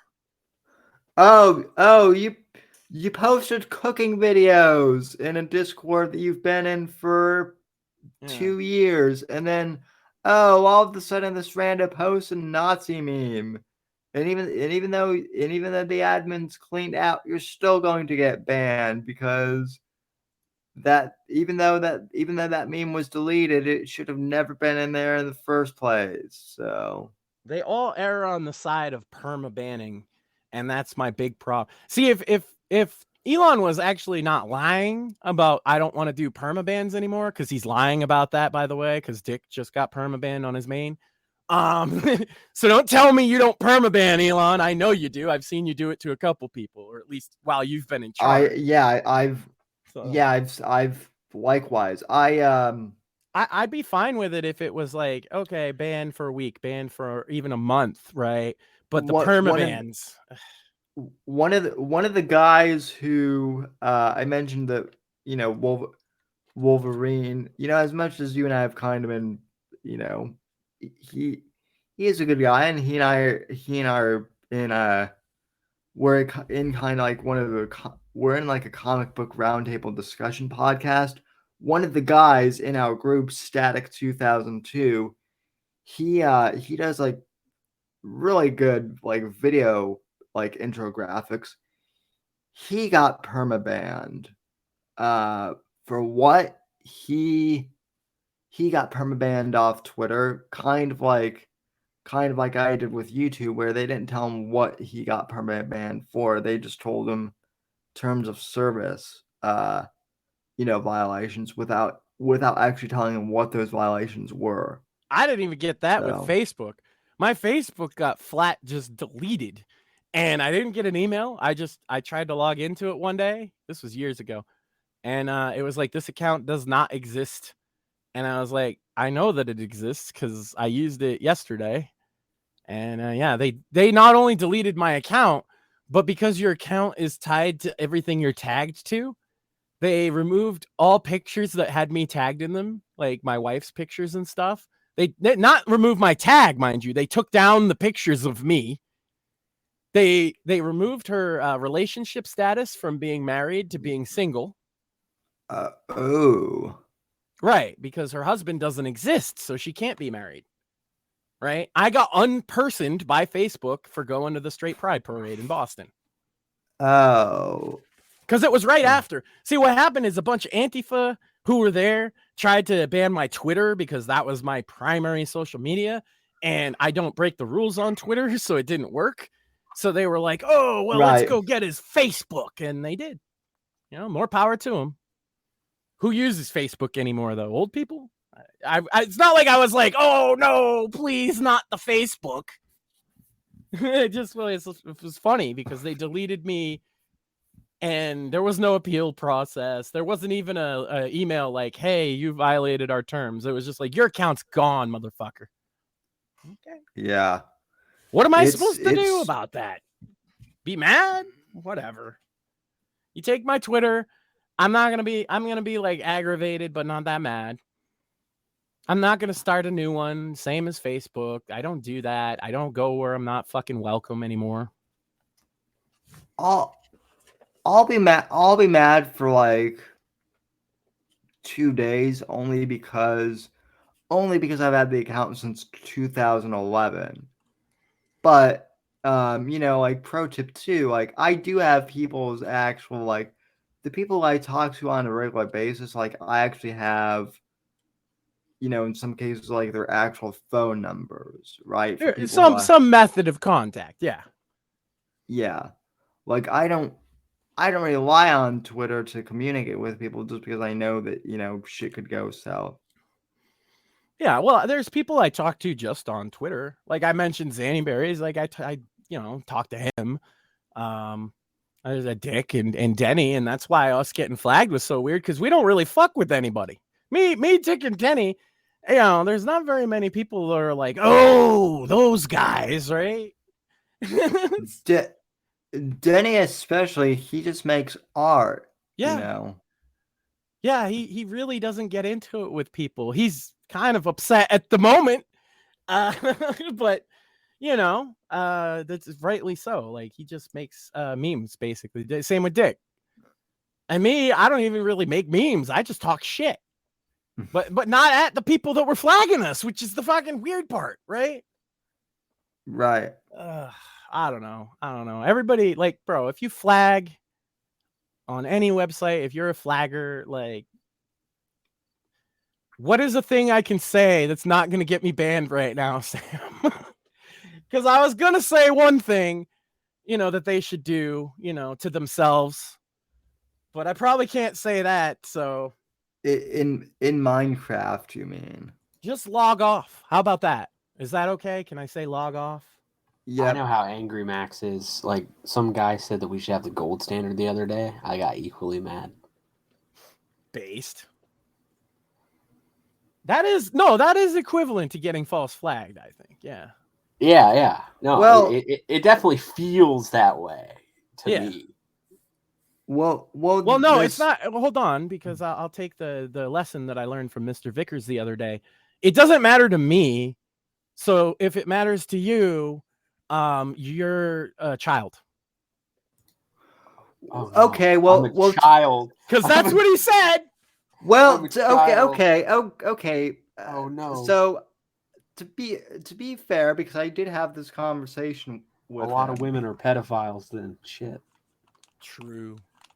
Oh, okay, Nick Fuentes. I didn't realize that you took over for Shmuley. Bring Shmuley back. I miss that guy. He's saying if he's a child, the women that slept. Never mind. If he's a child, a lot of women had slept with him or pedophiles was the joke. Yes. Oh yeah. So, no, I get it. It's no sweat off his sack. I don't fucking care. I don't think me caring about something that he doesn't care about makes me a child, which is no. I mean, this is from a DM he had with me yesterday. I could show you. That's what he said. He said it on his show. I'm not putting words in his mouth. He says that because he doesn't care, it makes you a child if you do care. That's what he said. Well, okay. What he told to me, because I asked him a few questions. If you're just making accounts to shitpost and harass him in his business, like the Council of Evil did, then yeah, he and I could give a fuck less if those accounts get banned. But if you're someone like me who actually makes content worth, Well then why me? I don't make accounts. I've had the same account since longer than Mr. Vickers, and I don't fuck with anybody like that. I've always been nice to him and his family. Like exactly. Well, exactly though. That's what I'm saying. Is like I get where he's. Let me say this. I get where he's coming from as far as like the people who have been harassing them, but I think he's paranoid, and I think he thinks everybody's out to get him. Yeah, I wasn't, and you know who you could ask? You know, there's I won't even go there, but there's people you could ask that would verify that are a little bit close to him. You know what I'm saying, Sam? Yeah. No, I mean well, and I mean I think that's the other thing too. What it was, Sam. What it was is why it was me, Dick, and Denny is because all three of us went to him like men and said, "Hey, yo, your lawsuit, like it seems a little sketch." And we didn't like his explanation. His explanation didn't win us over, and we said so, and then all got flagged like immediately at the same time. And then his buddy, Rush, fucking deletes his account. We're not stupid. We know who did it. Like, that's the way. We're not like, oh, we're gonna get him or anything like that. It's just like, but I'm gonna say it. Yeah, you flagged me down, motherfucker. Your people flagged me down, and then you say you don't care. All right. Well, I'm not gonna care about your stupid lawsuit. I'm not gonna care about all the people flagging you. I'm not gonna care about harassment that you get. Any of that fucking shit. Why should I? You have people trying to silence me on Twitter. That's all I'm saying. If me caring about my Twitter account is childish, then him caring about his lawsuit is also childish. Because I don't care about it, right? And so if I don't care about it, then it must be childish. That's the logic. Yeah, I mean, so he can he could have it. He could do whatever. I'm just pointing out that if your boys are gonna flag me, it's not one. I wasn't your enemy. And two, like, we're gonna point out that you're a flag it. I don't even think it was him though that flagged you though, Max. That's but he doesn't care that it was one of his boys. He said so. He said it's fine if it was one of his boys. I can get you the clip. I can get you the clip. I don't think it was one of his boys either though. Again, I think it was Council of Evil Retards. I think it was Sam. That's it. It was Sam the whole fucking time. Look, man, you don't have to think. You can believe whatever you want. His boy Roosh flagged me, Dick, and Denny. 100%. 100%. There's no fucking question in any of our minds who did it. Yeah. I think it was me. That wouldn't surprise me. That would be very funny. No, No, I mean, listen. I don't think Mr. Hold on, I want to be clear. I don't think Mr. Vickers told him to do it. I think he's just a drunk hothead. Yeah. Well, okay. So people have asked me what I think of the whole, lawsuits and stuff. Since we're talking about it, I might as well get into it. I agree that it's with Max that it's stupid. I do understand possibly where Vickers is coming from as far as like wanting to get the people who tried to swat his family, and if that were the end of it, that would be one thing. Well, if it was to name and it's specified, okay, anonymous Doe 1 was involved with the swatting, anonymous Doe number 2 was involved with swatting, I think that people would be a lot less ready to fucking crucify the guy instead of 50 guys. I don't know who they are. I'm not going to name any of them. And I'm not going to tell you what they did, but they maybe have conspired with Ethan Ralph to make me mentally retarded. And he doesn't understand why people just laugh at this thing on its face, right? Like, that's what it says. You could say, well, I need to prove damages, so I needed to say that I was damaged by the blah, blah, blah, blah. But yeah, at the end of the day, you said that the internet made you disabled for making fun of you. And so you need to name these people in a lawsuit. Yeah, no. He can explain. I told him yesterday in a DM, no one is going to hear you out. Especially, I was the person who would have listened to your explanation. But before you started to give your explanation, you said that you didn't give a fuck that we got banned. So I don't give a fuck about your explanation. Simple. I would have heard you out, but you don't have any care for my set of problems. So why should I care for yours? And he wanted me to explain to him why we find it funny. And I couldn't do that. Because if he doesn't get it, then he's never going to get it. Yeah. You know what I'm saying? You even laughed when I said it, right? That's why.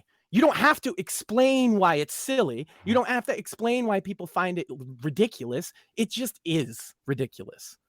But I was willing to hear him out, but not if, whatever. It's like, fuck you. You go sue the internet. You see how that works. First of all, I think a judge is going to throw it out. Right. I've never seen a suit like this. He says it's a common thing and it's boilerplate. Yes. In cases where you have specific names in events, but not the person's actual identity. For example, dog lover 502 said blah, blah, blah, blah, blah, which is a violation of blah, blah, blah statute, right? And so I'm naming him as a John Doe because I don't know who he is, but this is who he is online, and this is what he said, right? That I would understand. But to write a blank check because I might have to put 50 motherfuckers in here, yeah, it looks stupid. It makes you look ridiculous. And, right. If me saying that makes your friends think that I need to be silenced, then maybe you need better friends. Straight up. It is a bit weird that he wasn't willing to listen to you because I basically told him the same thing and he seemed to get it. Well, I specified the only thing I care about is fucking leave Sam alone. That's what I told him. You can ask him. That's the only thing I said. The only thing I ask is that you don't go at Sam. Because you want to go at me, I'm fine, but he ain't done shit. Yeah, well, no, he wouldn't want to go after me either because, like, I'm the one who did an interview with him that I think made his. I've always helped out. I've always been positive. I've been on his show. You know what I'm saying? I know. That's why I had to say don't go at Sam, because going at me means maybe he would. I don't fucking know. But that's the whole thing though too, is and I'm not talking so much about him specifically, but it's like the whole thing with people getting upset that I won't, with Wolverine saying control your house or whatnot, or that other guy saying, or when Merch was like, get Apex Apex. That's my other favorite thing is when Merch was flipping out get Apex, Apex Gamma and Max are not dogs. So no, and we're very similar. It's almost like you pick a specific kind of co-host. It's almost like Sam might know what he's doing. Shocker. I do, and everybody just assumes Max is the bad guy, and Sam's like all shucks. No, Sam likes a little bit of fucking back and forth. That's why he'll get a mouthy co-host. I also when I go off on someone no one expects it too. That's my favorite. That's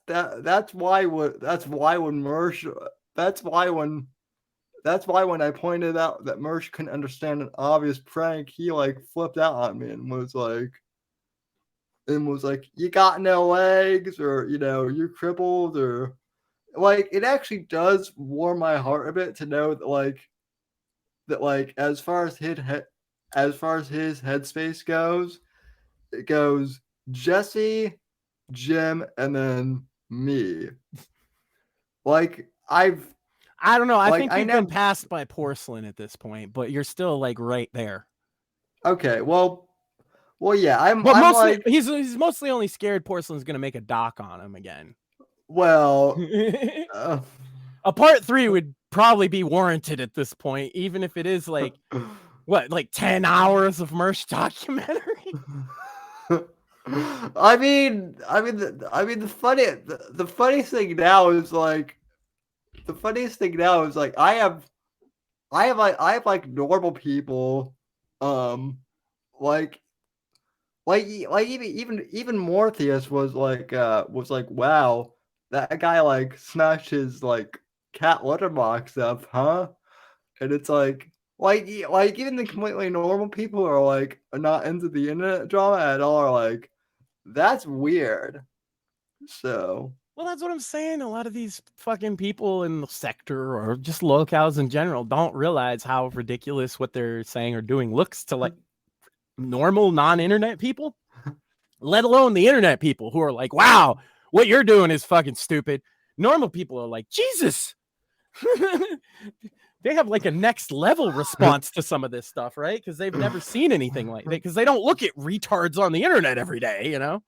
I was also willing to give like Merch the benefit of the doubt, because like, just was making fun of him for having, cats in the first place, right? As a 40-year-old man. And I'm like, okay, I'm willing to give, Merch the benefit of the doubt. Everyone needs, companions, but then to basically like, I mean, yeah, but they're not his companions, right? It's his cash cow on his second channel or whatever. It's like, jeez.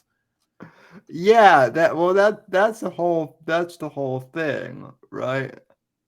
So it's definitely hilarious. I mean, look, I was a little peeved that I got, reported. I was a little more mad about Denny and Dick, to be honest with you. And like, I've talked to a bunch of people, and I was like, yeah, I might say something about it on the show. And if I do, I'm gonna name it was Rush Pabst that flagged us. Yeah. I have evidence that can back that up, besides that he just deleted his account. But the point was, I'm not gonna just not fucking say it, because like, it's bullshit. Well, and that's also why. And Vickers, by saying he didn't give a fuck if one of his guys did it, which is what he said, put his stamp on that. That's why I mentioned him. That's why I named it. He thinks it's fine. Okay, you are of that mindset that people flagging people is fine, and that you should just create another Twitter account and all this. That's fine. You can believe that all you want. All I'm going to do is point out what I know to be true. I'm not trying to pick a fucking war with the Vickers, because I like people over in their little camp. I'm not trying to start any shit, but the guy that flagged me sure was. Yeah, well, and that's also why I don't, contrary to what people think, I'm not a capo for, anyone. I don't, I don't do stuff on people's behalf. I'm a free agent. Except for Shmuley. I will bury bodies for Smugly on occasion. As is expected. Yeah, who wouldn't? Yeah, I mean, especially during hurricane season, like that's the perfect time. That's primo like body burying time. Yeah. Yeah, that's primo dead hooker getting rid of time. So. Nah, I don't think it would be a hooker with Shmuley. I think it would be a college professor. I just love. No, it would be. I just love that, like, y'all are having these like internet battles and shit, and I'm just over here like reading modern monetary theory. Well, and no one picks a fight with me. Look, I enjoy it. The one time somebody comes on that I could like actually argue with or whatever, I'm gone. I know you were like, can you say this? I was like, come on. You're like, I can't. No, we'll have. I'm sure we'll have him back on at some point. Maybe not though. he pretty mad. So we'll see. I don't. And listen, that's the other thing. Like, you know, that's that Boston, you know, thing too. Like, I don't know what it is with the Bostonites, but those guys got some fucking tempers over there in Boston. Well, it's because we're all fucking Irish. Like, literally. I don't have the. Oh, go ahead. Sorry. I'm Irish too on my dad's side, or at least. Yeah, but we're like Irish on all sides. That's the difference. Is the rest of the country is like half Irish. Up here, it's like most people are either full Irish and Italian, or Irish and Portuguese. All of which, Irish and Italian. Although, come to think of it, that's probably why I fight with my biological dad so much, is because it's just Irish, and he just, he brings that. He also does some. Well, I'll say this while we're bringing up it. If his 27-year-old girlfriend, who I'm pretty sure is with Antifa, is watching my stream, and you know, she might be, you might want to, you know, I'll say you might want to get help. You might want to stop texting me, or else I might have to make you a goon of mine. At some point. Sam got the receipts At some point. So I like picking a fight, and look, I think we should have the dude back on. I think he should get the chance to fucking redeem himself, if he wants it. But I'll talk to anybody. I'm just a dick. Well, that's the other thing too. Is like people like, oh, well, Sam doesn't ever want, you know, any fights, and it's like, no, I have no problem with like fights or debates. What I don't want is what IBS turned into, which is just you know, doxing, swatting, harassing, screaming, doxing, fucking slurs. Like, that's not what I had no intent of any of that. I was just and I'm not. This guy's being funny. And that's how the internet used to be, isn't it? Right. Yeah, that's why I want podcasts. I want what I want is I want him to make something like I want him to make a comment, and then I want Shmuley to just come in like left field and say something that just like blows his mind. So we have fun. I think we do a good show every week, and the numbers certainly prove it. We got like 969 views on our last. Granted, we were basically. Granted, that part of that was because we were stream sniping. Because I wasn't there. Well, Shmuley, if you had been there, we would have gotten over 1K already. I mean, come on. True. But speaking of the debate, though, so even though we didn't watch the debate live, I did go back and watch some of it, and Trump won the debate without even showing up. I'll just say that. Well, because all they were talking about was, you know, Trump.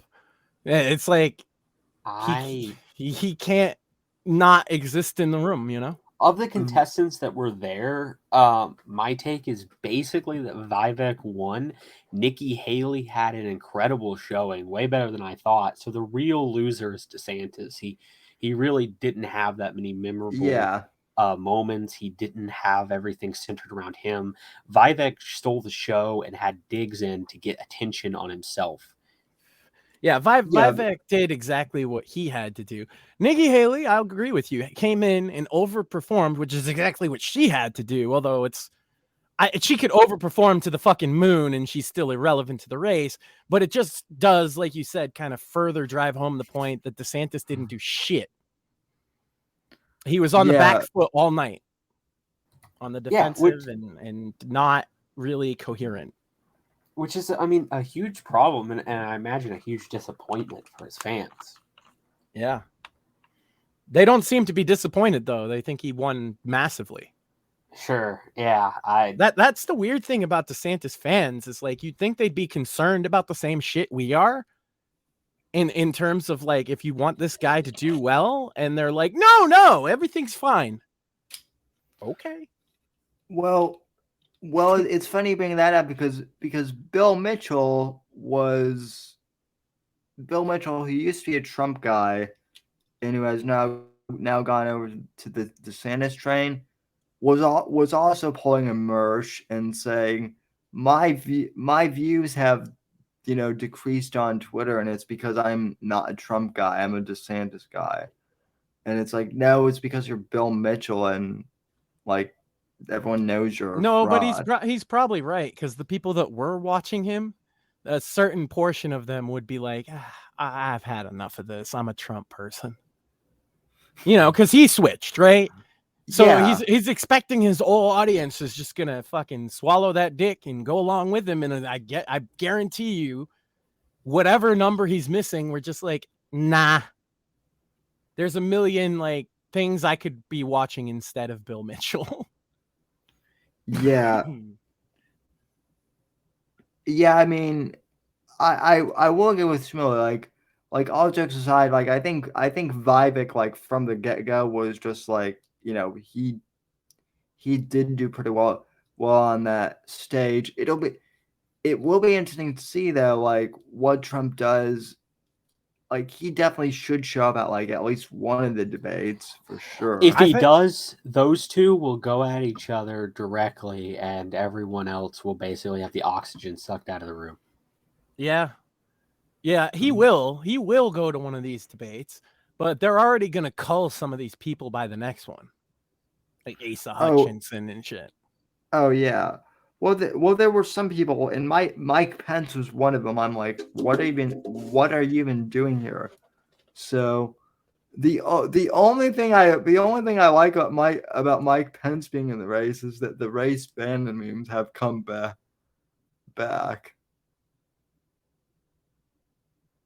The Mike Pence race Bannon memes from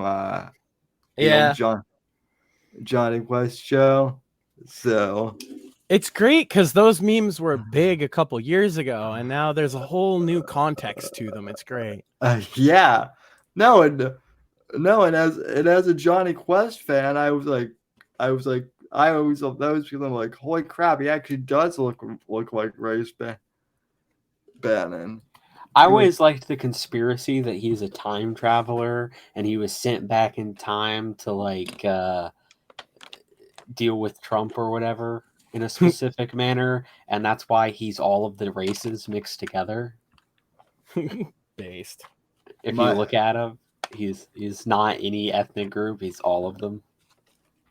Mike Pence? Yeah. Yeah. I always thought that was funny. Because it's just that little detail there. It's like what we were saying earlier, where like, why does that make sense? Like you look at him and you're like, oh, this makes sense. He does look like that. Yeah. Yeah. Sometimes you just know why it's funny. I hate having when somebody asks, why is this funny? It's like, sometimes you can explain, right? And then some things, they're just funny. They just are. It's also kind of funny from like the perspective, like, politics aside, like Mike Pence's personality compared to Trump is like pretty low key, right? Very low energy. Yeah.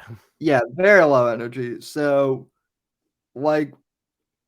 having Pence as his VP to me was hilarious in the sense that like you have Trump that like is very high energy, and you have like Pence. Like to me that juxtaposition of personality, there's something funny about that. And Trump used to like dog on him too, right? Like Trump used to make jokes about that. It's like, yeah, Mike, he doesn't have the most energy, but he's here for us or whatever. Yeah, and then Pence just being the polite guy would be like, the president's like, the president's policy is good, or something like. I just love the Ron DeSantis. The Ron DeSantis crowd loves to throw the hate of the COVID response on Donald Trump, when I think they should look at the fact that Mike Pence was in charge of that. I think they should look at the people who are surrounding themselves and putting themselves behind Ron DeSantis, and the fact that a lot of the people who were involved in the Operation Warp Speed and whatnot are behind him. I don't think Operation Warp Speed was the worst thing ever, but I do think that level of hypocrisy and ignorance that they display is shameful.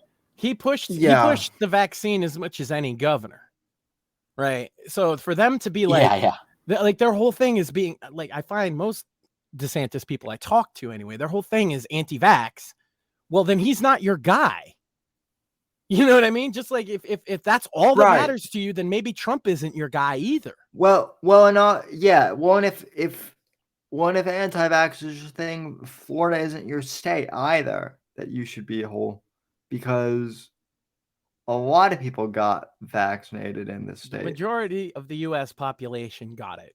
You know what I mean? Like, and it's not even close. It's not even like, 53% got. It's like 89% or something like that. I mean, personally, I got it very early on. For being a Russian disinformation shill, I got their version, free. I got the Sputnik one in the mail. Awesome, yeah. Yeah. It worked really well. It got me drunk, though. I don't know what that's about. Well, that's because they don't use water in Russia. They use vodka. Oh, okay. That makes sense. Yeah. Nothing. There's no H2O in the entire Russian subcontinent. It's just vodka. Yeah, they sent me an email. They're like, we can't risk our greatest shill. So wait, Shmuley, that's why you're always buzzed all the time. You're not drinking water. You're just mainlining vodka then? Yeah. He's just got a vat of potatoes next to him fermenting, connected to like an IV. Well, I've got a whole thing of whiskey. So speaking of Russia, hey Vlad, you're not doing so hot. The Chinese are just making maps with your shit on it. Oh, it's almost like you shouldn't have trusted them. It's what great strategery, fam. It's almost like China's out for China. It's almost like if somebody would have said this months and months ago that was going to happen, when everybody was like, no, China and Russia are teaming up to get us. And we were like, that's not how China operates though, bro. And everybody's like, no, it's true. They're totally going to do it. And it's like, but China thinks that Vlad's stupid for the Ukraine thing too. They're actually on team everybody else. They're boycotting a lot of fucking Russian shit too. Yeah, China's thinking in their mind, okay, so U.S. provides Ukraine and they send their sons to die. We give weapons to Russia and we send their sons to die. Then we have leverage over them, and there's a lot of land in Siberia with a lot of resources. Yep. And, then everybody else is suffering the same fucking young person crisis that we are. China's not stupid. China's not playing fucking checkers here. They're playing actual world politics. But I mean, we need a chart of people who thought they could make a deal with China and got ripped off, because it's astonishing, that list of people. People, countries, organizations, non-profit organizations, NGOs, like you name it. China's pulled the wool over a lot of people. Don't trust China. China is an asshole, right? Yeah, well, that's the other thing too. Like, I love how all of these people are talking out like how Russia is a big bad, but yet they ignore like everything that China does, basically. Yeah, it's almost like Trump for a time was the only one pointing this out, which is almost like maybe why I would have been a big supporter, Well, I lost multiple jobs that literally they took my equipment and shipped it on ass to China, and I actually had to train the Chinese lady how to use it before they fired me. I mean, so I was already like, fuck China. The real problem is that just China hate is not as fun.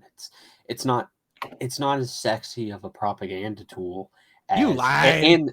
and they're not going full bore. Like that's the difference. The Russia hate stuff sells, and it's an easy narrative, and like it doesn't bum you out with like they're genociding their own people, and here's the terrible atrocity. It's like Russia's firing missiles into buildings. Russia's fucking, that shit's exciting. There's tanks and shit. Yeah, I would say that hate on China is way more fun if you do it right. Oh, I agree. Because the way we do it, we have a blast making fun of China. Yeah. But yeah. But also we take it pretty seriously, which seems like a lot of people don't. Yeah. Well, when China's rolling tanks and shooting missiles, more people are prone to be like, yeah, I'm gonna pay attention. Yeah, when China's just trying to strangle our economy in the fucking crib, nobody seems to care. Yeah. Go figure. Hey, they can take my job as long as I get cheap shit. I'll get a different job. Well, now you ran out of fucking jobs because you're in manufacturing. This was my life. I had to change course because of China. I was working at a big like tech manufacturing, like we made chips, you know what I mean? And like all that shit went to China in about 2004, 2005, I want to say, including my job. And it was like, oh shit, what do I do now? I have like very specific set of skills. I'm kind of fucked. And nobody does that because they all moved to China. Ask Elon about designing a product and building it in China for the Chinese market. Oh, wow. You jumped through hoops so that your competitors could copy you. Oh, yeah. Well, now you can sell your cars in China. Oh, actually, we banned Teslas. Sure, we'll recognize your copyright and trademarks. Well, no, they made the agreement basically not to, but the assumption was that he would be able to sell his cars there too. And now they're banning them. Blizzard, I know video games not the same as cars, right? But Blizzard has this same problem that last year, unilaterally, the CCP banned World of Warcraft. And wouldn't you know it, Tencent is coming out with a game that's exactly like World of Warcraft. Interesting, considering World of Warcraft's biggest market was China. By a landslide. They were the only ones still playing it. You know what I mean? Now they can't play it. So, it just so happens the CCP got you another Warcraft, guys. And it totally infringes their copyrights. Oh my God. Who could have seen that coming? Yeah. It's almost like Blizzard gave up every bit of their integrity, everything to suck China's dick, started banning people for saying free Hong Kong and shit. And then China stabbed them in the back. Who could have seen that coming? Or Steam. Hey, there's another one. Valve was operating Steam legally in China. And then China realized that a lot of young people were organizing protests and shit on Steam forums. And they said, hey, Valve, you got to make like a Chinese version of Steam and let us run it. And that's the only way. And we'll give you a portion of the fucking sales or whatever. And they were like, okay, fine. And then they were like, immediately they were like banning everything, right? There are no forums, like ban everything because it's the CCP. And then they're not giving a portion of the Steam sales to Valve. So again, stabbed in the back by China, one of the biggest corporations on earth, Valve, right? Or Activision Blizzard for that matter. How about they make exact duplicate knockoffs of fucking Xboxes and PlayStations, right? Yeah. It's like you don't want to deal with China because they're going to stab you in the back, but the fucking money of the large number of people you could potentially reach blinds all these motherfuckers. Yep. Because the moment the CCP realizes that they can get that money instead of you, you're the fucking done. It's like, okay, we can't make a World of Warcraft game right now, but we're going to fucking pay Tencent to go do that. And when it's about ready, we're going to fucking ban your ass. It's actually brilliant if you don't care about ethics and business. So the Chinese, and forgive me, this is going to be a racist stereotype, but they really do live up to the racist stereotype of being con men, basically. Well, it doesn't come from nowhere, is what I would say. I know, Chinese. Right. I'll say Chinese Americans who aren't like that, but the country, the CCP itself, very much lives up to that stereotype. They are not trustworthy. Right, yeah. Not one bit. Yeah, no, Chinese. I know lots of Chinese Americans who are actually based because they lived through Maoism. They understand how it sucks. Yeah, you find that in a lot of people that fled communism and came here. It's weird, isn't it? Yeah. It's almost like the people that have actually lived under communism have a good idea of why it's not good. Well, it just didn't work in their country because, it wasn't applied properly. But on paper, it works. Yeah. I love that, like, Ayn Rand is one of those people, Like, people forget that she literally fled the USSR. That's why she was so kind of over the top with some of her opinions. Yeah, libertarians get mad at me when I mention that. Big mad. Yeah, well, I don't know. I just look, the libertarians are like, oh, free trade. Okay, so this is like a one-sided deal that they're talking about. How long are we gonna fuck ourselves? Like, China doesn't believe in free trade, so we can't have free trade with them. It's impossible. They don't want that. Right. They don't believe in that. So what we have is like this monstrosity where the most corrupt big money people can play with China until China decides not to play anymore. And everybody else, we can buy cheap Chinese crap, but all those manufacturing jobs that made the 80s and 90s so fucking good for money, they're all gone. And they're not coming back, at least not unless something changes. It's just like, the solution would just be, I don't know, eliminate business tax on all manufacturing and then provide subsidies of the most successful manufacturing companies that come out for like 10 years. But we got to tax the rich though. Like, South Korea. Well, no, actually, you don't need to tax the rich because all you're doing by printing money and let me rephrase that, giving money to people to start manufacturing ventures is creating new money. Mm-hmm. You're actually reducing the money supply with taxes. Right, and jobs. Like, flat out just jobs. Yeah, it's... speaking of the tax the rich thing, Massachusetts, in the last election, I obviously voted against the rich person tax, but it passed by a lot. And so I'm just waiting. Now they've implemented it as of tomorrow. No, not tomorrow, the next day, September 1st. September 1st, 4% tax on anybody who has more than $1 million liquid in Massachusetts. Now, they think that this is going to raise a lot of money. I am pressing X to doubt on that because I already know a lot of people who are finding houses in Rhode Island and New Hampshire. I mean, it's like, when it comes to wealthy people, it's like, I don't want to just like tax them. I don't want them to pay a lot of taxes. I would like to incentivize them to put money into the real economy instead of finance. Right. So, I mean, I would want to incentivize that through the tax code. Manufacturing and even service industry. Like, I think a lot of people have abandoned like the service industry as it's bad and no, it's because it's all we have left. That's why it seems bad, because that we used to have better than that. We don't need to get rid of it. In fact, we need to kind of put some fucking elbow grease into that sector in a lot of cases.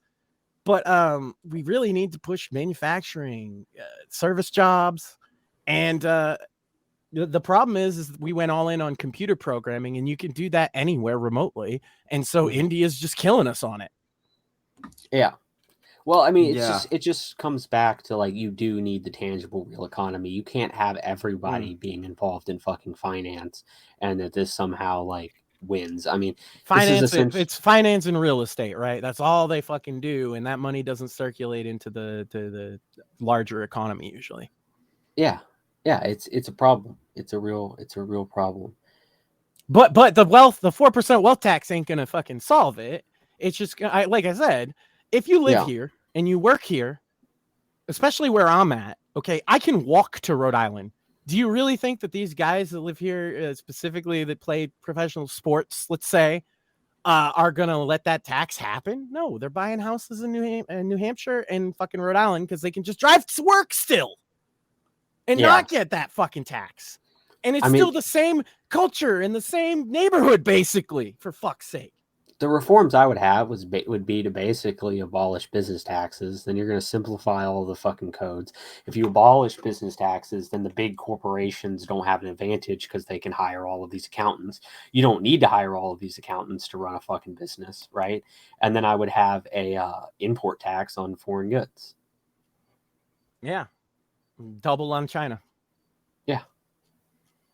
I mean, and really, we could just start with the fucking tariffs on China. Right? Like, I agree. We could start at any point of this. I'm not saying that you're throw out the whole plan. I'm just saying like we could just do that and it would cause immense fucking growth immediately. It did when Trump was in office. But I tell you, audience, that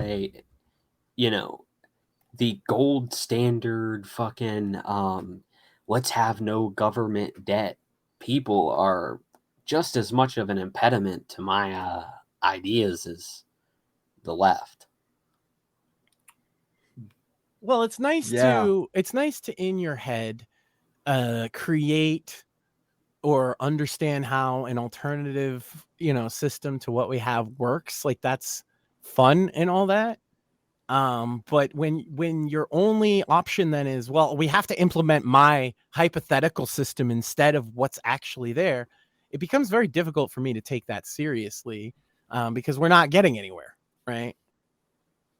Like when I say to libertarians, the best thing we could do about the welfare system is make a very concerted effort to go after fraud. They're like, well, that's not enough. And it's like, well, that's probably the most you could hope to get out of this, actually. Because if you propose to just end welfare tomorrow, you're not going to get the votes to do that. I just want to say that, like, if somebody came along and was like, yeah, I want to make business taxes 2% and have a fucking import tax that's lower than I'd want, I wouldn't say that that's bad. I would support that. Right. You'd be like, I think we need a little more, but, let's start somewhere. And this is shown by Trump. I mean, Trump implemented, just renegotiated trade deals. Yeah. Trump just fucking didn't create a balanced budget, quote unquote, or whatever. Like, Trump implemented the kind of stuff that I would want, and it fucking worked really well. People forget... A lot of people, even Trump supporters, forget this, but one of the things that the Republicans got mad at Trump early on about was the fact that, like, Trump did not want to get Medicare and Medicaid. He wanted to reform it to get rid of the corruption, and there were a lot of like what I call economic neocons that are like, we need to get rid of Medicare and Medicaid completely because it's bad, and and he didn't hear them out on that. And the reason he didn't hear them out on that is he said, okay, everybody seems to forget this. The first 2 years he had a Republican Congress, and he said, okay, get rid of Obamacare and make something better. Let's go. I need a bill. I don't care what you do. We need a bill. We need a bill that gets rid of Obamacare. They didn't do that, so he unilaterally, through executive order, got rid of the mandate, that the $2,000 tax for not having insurance at all, and that was about all he could do. And he said, okay, you guys didn't want to fix it. This shit's going to collapse. And then he washed his hands of it, and he said, if you can't if you can't reform Obamacare, we're not reforming Medicare and Medicaid. That's too risky. You guys couldn't even offer me a bill. Yeah, that's exactly what happened, and people forget that. So, and then of course Joe Biden brought back the mandate. Yeah, which is what's gonna kill it the most over time. But well, not having the mandate is still gonna be insolvent in about 10 years. I mean, it's already killed the insurance industry. Yeah, they've had to completely reform into something different, and it's not something. Who likes it? Is there anybody that likes the way? Because I'll tell you, I really, really liked pre-Obamacare my healthcare that I had, and same. I don't like this at all. All the things he said, you can keep your doctor, right? You can keep your doctor. That's not true. Who has the same doctor that they had before Medicare? You know, barring like a retirement or something, right? Sorry, Obamacare. Who has the same doctor since before that? Nobody. Literally nobody. No, you can't. I mean, you just can't. Even if you have the same insurance plan, they're like, oh no, we have a deal with this hospital 10 towns over now, so you have to go there for your primary care. It's just a garbage mess. Back in the day, I used to pay $100 for a Cadillac health insurance plan that covered literally everything. $100 a week out of my paycheck. I pay a lot more than that and get a lot less coverage now. $100 per week out of your paycheck. That's like wow. Yeah, and it covered literally everything. But I was like 22, 23 years old. So, but even then, once I had my business, right, like 2011, 2010, I wasn't paying that much. I mean, I wasn't paying it out of my paycheck as business, but like, I wasn't paying that much is what my point is. And I had way more coverage. Nobody likes this system. People, when I tell people that my power wheelchair costs like $40,000, they're like, tee that's funny. That's a funny joke. And then I just look at them and they're like, oh, you're serious. And I'm like, yeah, that, and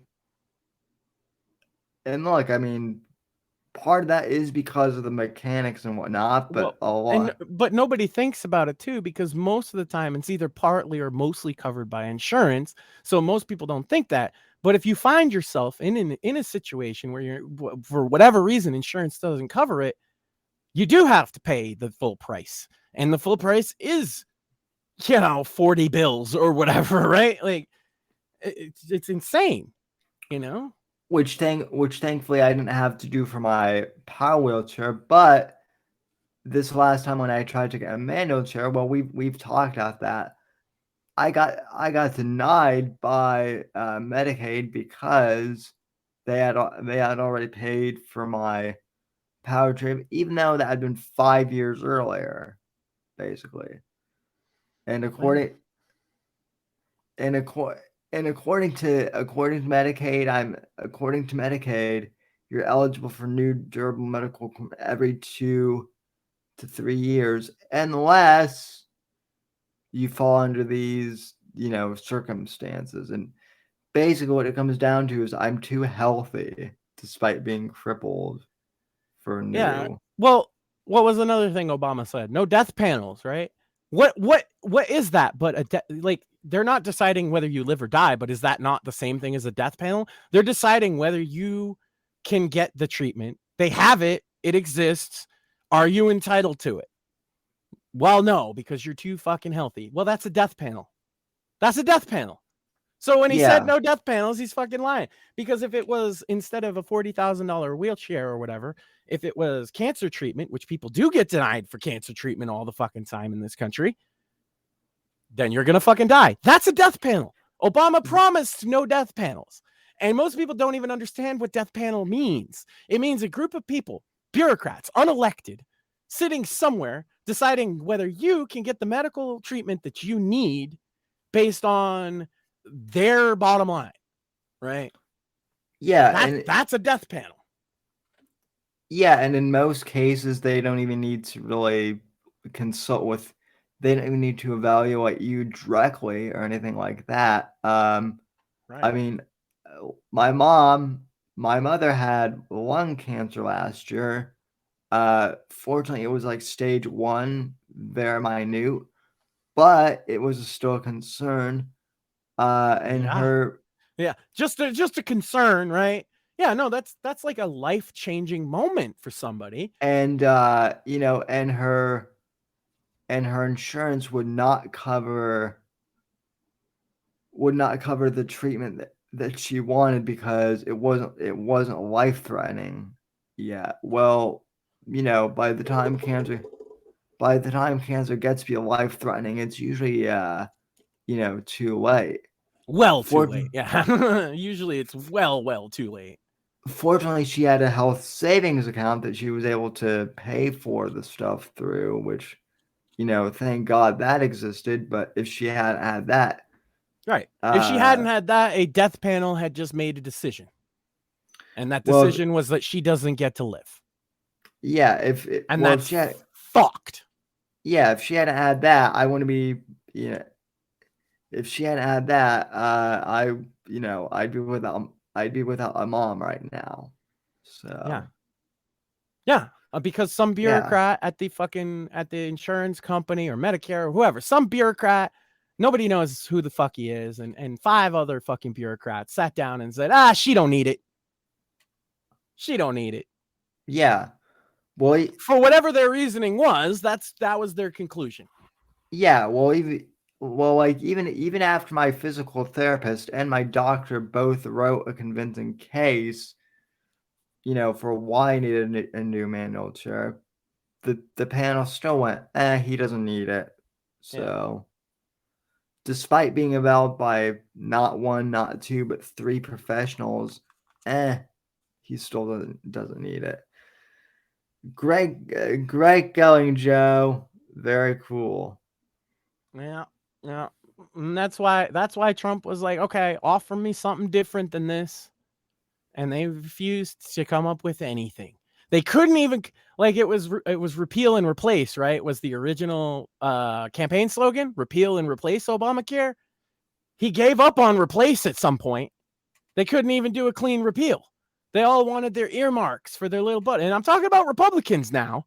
They wanted their earmarks in the bill for my buddy that runs a fucking medical supply manufacturing company. He needs to get $3 billion or whatever. Like, they didn't want to fucking do it without giving handouts to all of their fucking supporters. So they just didn't do anything. And Trump was like, all right. Well, if another Congress comes in, like maybe, I don't know, a Democrat one, you guys just blew your opportunity. And that, I think, is the biggest blown opportunity of the Republican Party in my life. I would say maybe my entire life. That was their biggest blunder, is not even attempting to reform, repeal, or replace Obamacare in any way, shape, or form, unless you count Trump and his executive order. It's the only reform we got. That's Republicans' fault. That is not Democrats' fault. It's Democrats' fault for passing it, but they believe in the fucking thing, okay? So you can't say, oh, well, you passed it, you're the bad guy. Only these people that know it's bad, know it's going to collapse, know it's fucking you over, know it's fucking the average fucking working class guy over, told by Trump for 2 years you have a clear majority in both the House and the Senate, come up with goddamn anything, literally anything, and they came up with nothing. Yeah, and that is Republicans in a nutshell. Yep, and that's why, and that is why Tucker is absolutely right when he says that the Republicans are just as despised by the people as the Democrats are now. Right, because the people who hated what see, there's a lot of people that like Obamacare, okay? Mostly poor people who didn't have insurance before. Fair enough, right?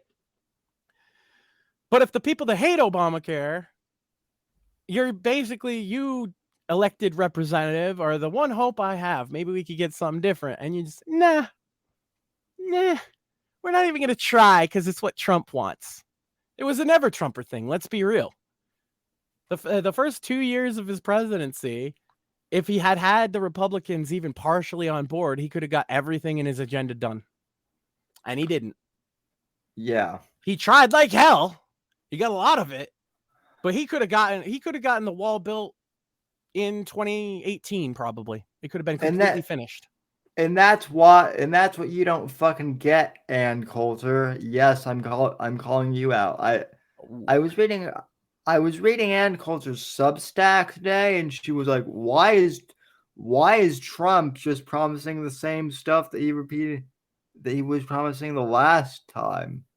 Don't we want anything, shouldn't he be coming up with something new? And it's like, well, and he didn't get to complete anything from the first time around.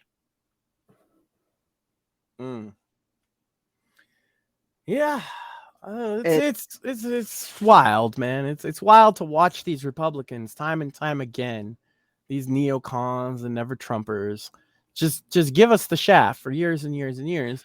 And like I said, before Trump, I never considered myself a Republican, ever. Yeah. Well, and this is why, because Republicans, by and large, are useless. Well, and I unless there's a war. Oh my God! If there's a war, they'll get their asses in gear, won't they? Well, and I have, but Sam needs a fucking wheelchair, and they're missing in action, right? But Ukraine needs some bombs, and they're like, "Oh yes, please kill people." Well, Max, and that is why I'm happy to make the announcement that if I'm on board with you, if they do somehow lock Trump up and completely bungle this, I'm leaving the Republican Party if it's not Trump, probably. Yeah, we'll see. I do think that the millennial Republican Party is going to look a lot different, but right now we have the numbers, but we don't have the positions. Like Mitch McConnell is still there, spacing out, as I'm sure you saw, and all these old people. There is hope for the Republican Party of the future, but right now we're in the transition period, and there wouldn't be if it wasn't for Trump anyway. So I am optimistic about the future, but the boomers are stuck in the boomer Republicans specifically are kind of stuck in their ways. And the Gen X politicians have always, Gen X is in general, but specifically their politicians do have that like don't rock the boat mentality.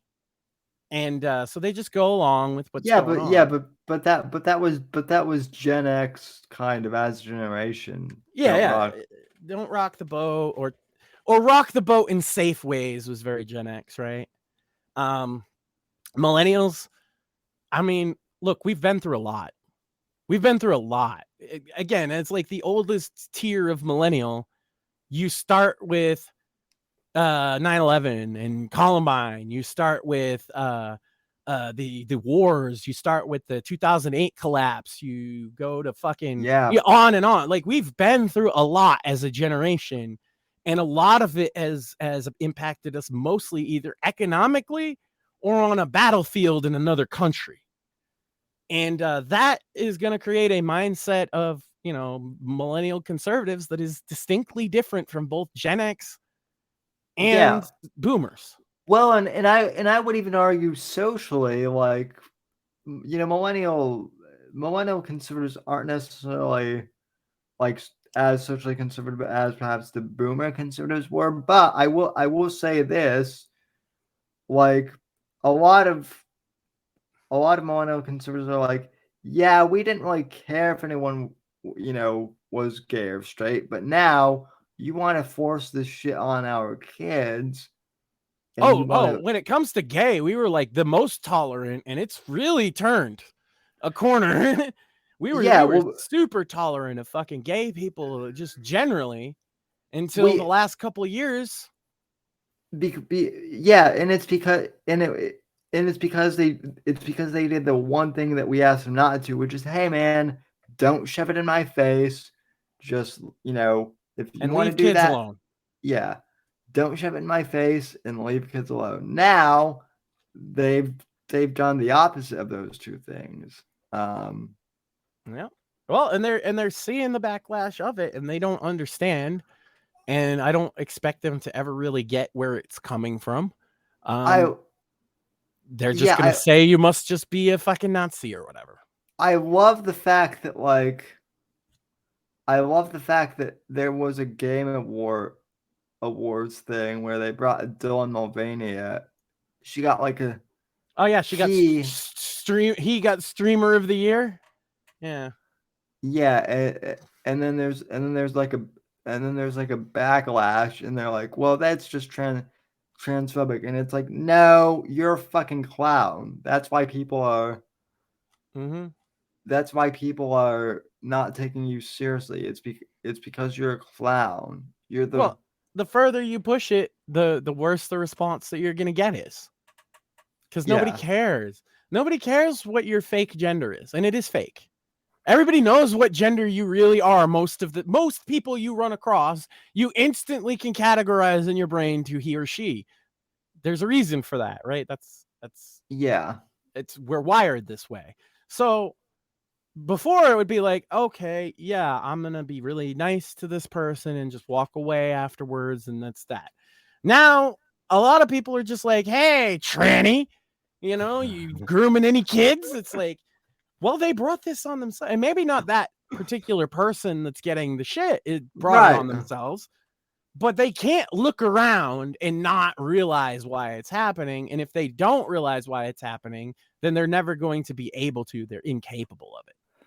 Right. Well, it's kind of like, well, it's the other thing too. Like, right, if you're just a trans individual or you're just a gay individual that just wants to live, your life out, that's fine. Just don't attract attention to yourself. But when you're doing what Dylan Mulvaney does, which is basically like literally doing everything except for like, wearing like a neon sign that says "Look at me," like Dylan Mulvaney, they're doing everything possible to get attention, and then they're complaining when they get attention, and it's like, no, you don't get to do that. You don't get to do a neon sign that says "Look at me" and then complain when people actually give you, the attention that you don't, want.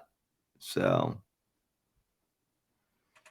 yeah, it's really just hilarious how it's gone this way. Like, I would actually argue, and this may be controversial, but I would actually argue that Dylan Mulvaney likes the negative attention. Oh, most of them do.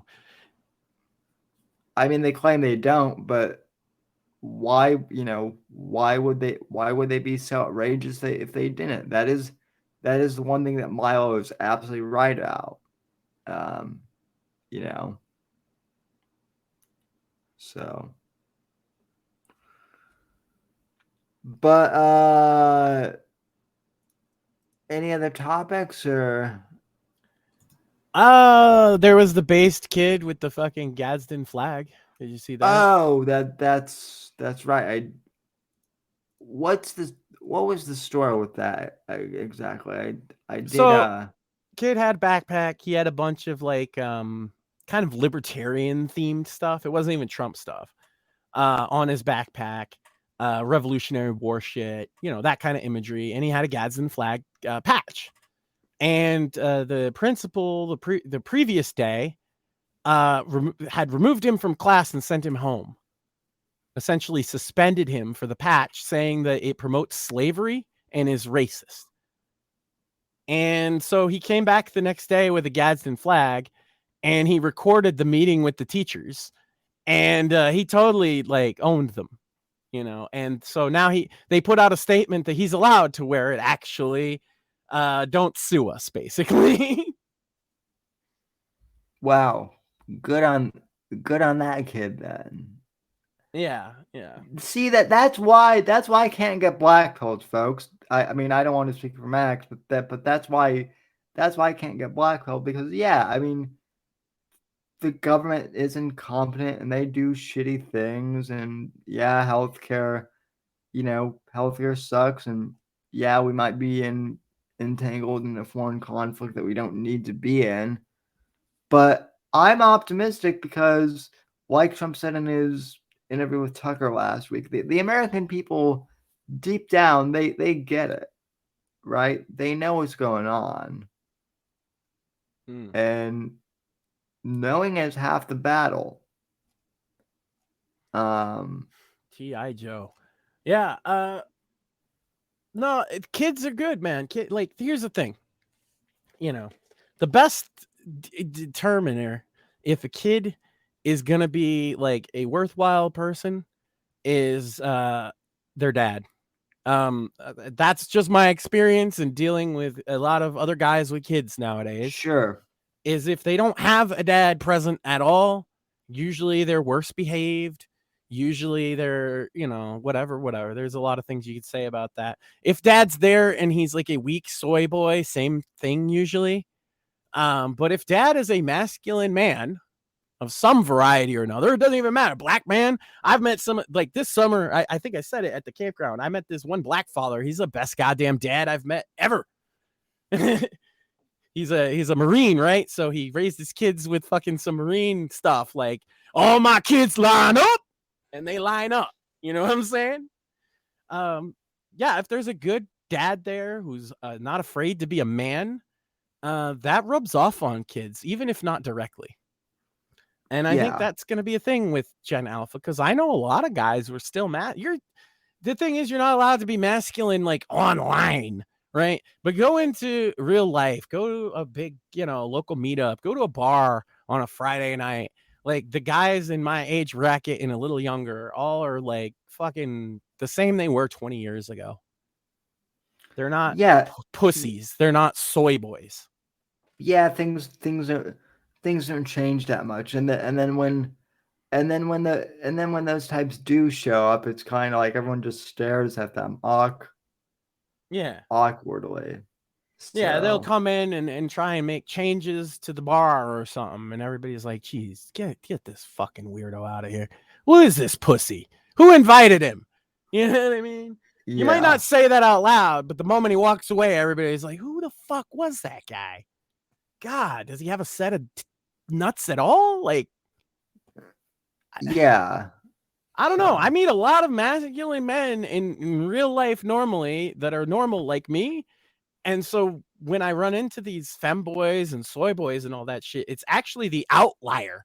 And yes, I am in Massachusetts, I might remind you. Yeah, no, it's really a very blue state. No, I'm glad you said that, because it is pretty jarring, because it's kind of like it is kind of like, I will say, with my dad's partner, right? I mean, I'm not going to dox her, other than to say that, like, as far as personality goes, she's literally, in the interaction that I've had with her, she's literally the social justice warrior who was screaming at the sky when Trump got inaugurated. Yeah, well, a lot of them made that their whole personality, and then they expect us not to judge them as such, right? Right, but it's like, that was a meme online, and then to meet someone in, semi in person and be like, oh wow, this type of person actually does exist. It's strange, right? Because, like, even most of the liberals I know around here, they're like, yeah, I don't like Trump, whatever, but they act normally, right? They have jobs that, they go to church, they're not up in everyone's business. And yeah, maybe it's just because Florida Democrats are more conservative because it's the South, but still, it's like there are levels to this stuff. So yeah, but I mean, for me, it's like, I ran into a tranny last year. That doesn't happen very often, so it was a notable experience. And unfortunately, I had to have a conversation with this person because they were the cashier at the store, right? And I just be nice and then laugh when I walk out the door at how ridiculous they were, right? And that's how a lot of people treat. Hey, if a tranny sees this, let me tell you, a lot of people are doing that. They're very, very nice to your face and they laugh at you behind your back because you look ridiculous or you act ridiculous or in some other way, you are comical. Yeah. It's not their fault. They're not hateful people. You've made yourself a mockery of humanity and they find it funny, right? And so how did I handle dealing with this tranny? Well, there was 2 stores that I could go to that have the thing that I want. I go to the other store now because they don't have any trannies. Because it's awkward. That's another thing. People will avoid that kind of shit because it's awkward. Yeah, no, I've certainly. Even if you're nice, it's still awkward, right? Because you're worried that is it going to be. Because I know that there are trannies that are also not completely fucking insane, right? But is it going to be one of them or is it going to be, it's ma'am? You never know. Yeah, that's exactly what it is with me. Like, you know me, I'm a nice guy, but like, I don't want to walk on egg. I don't want to, I did again. I don't want to roll on eggshells. I said walk, but I'm it's if Shmuley was here, you'd never hear the end of it. It's an expression, folks. Yeah, I don't want to walk on eggshell. Sam can walk, confirmed. Because oh dude, yeah, I've been exposed. You know what's funny? We were talking about the Mersh thing and like how to like insult people earlier, right? And it's funny is that it gets you more flustered when we say you can walk than when Mersh is like, he's a retarded cripple. You know what I mean? It says a lot, right? If we're like Sam can walk, he's like, oh man, are we doing this again? If he says Sam's crippled, yeah, of course, you fucking moron.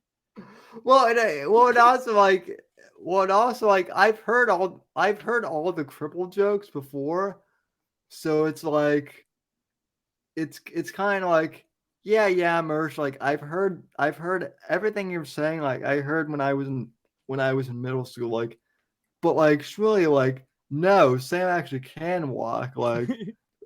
Like that bit that bit, like it's kind of like okay, like obviously I know Shmuley is like messing around, but it's like okay, I'm curious to see. You haven't seen his red line graph. Nah, he's got a whole theory about this.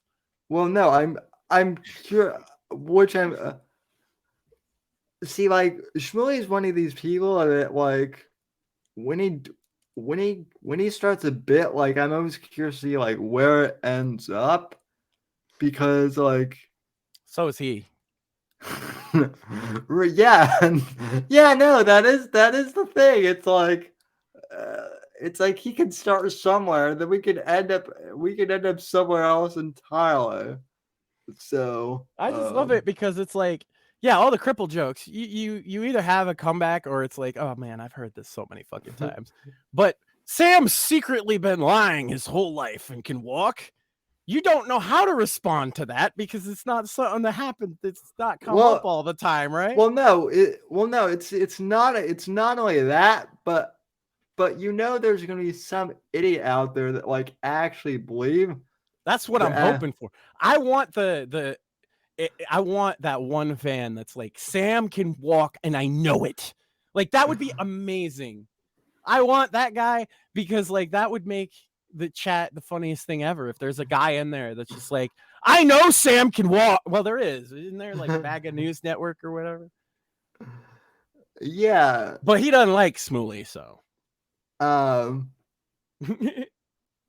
Yeah, no, I'm waiting for the bit when like I know Sam can walk because his co-host confirmed it, not realizing that Shmuley's a troll. That's the other thing that's funny. Don't let him fool you guys. As soon as the camera gets off, he gets up and walks out. We're not live anymore, and he's like, I can't believe they bought it.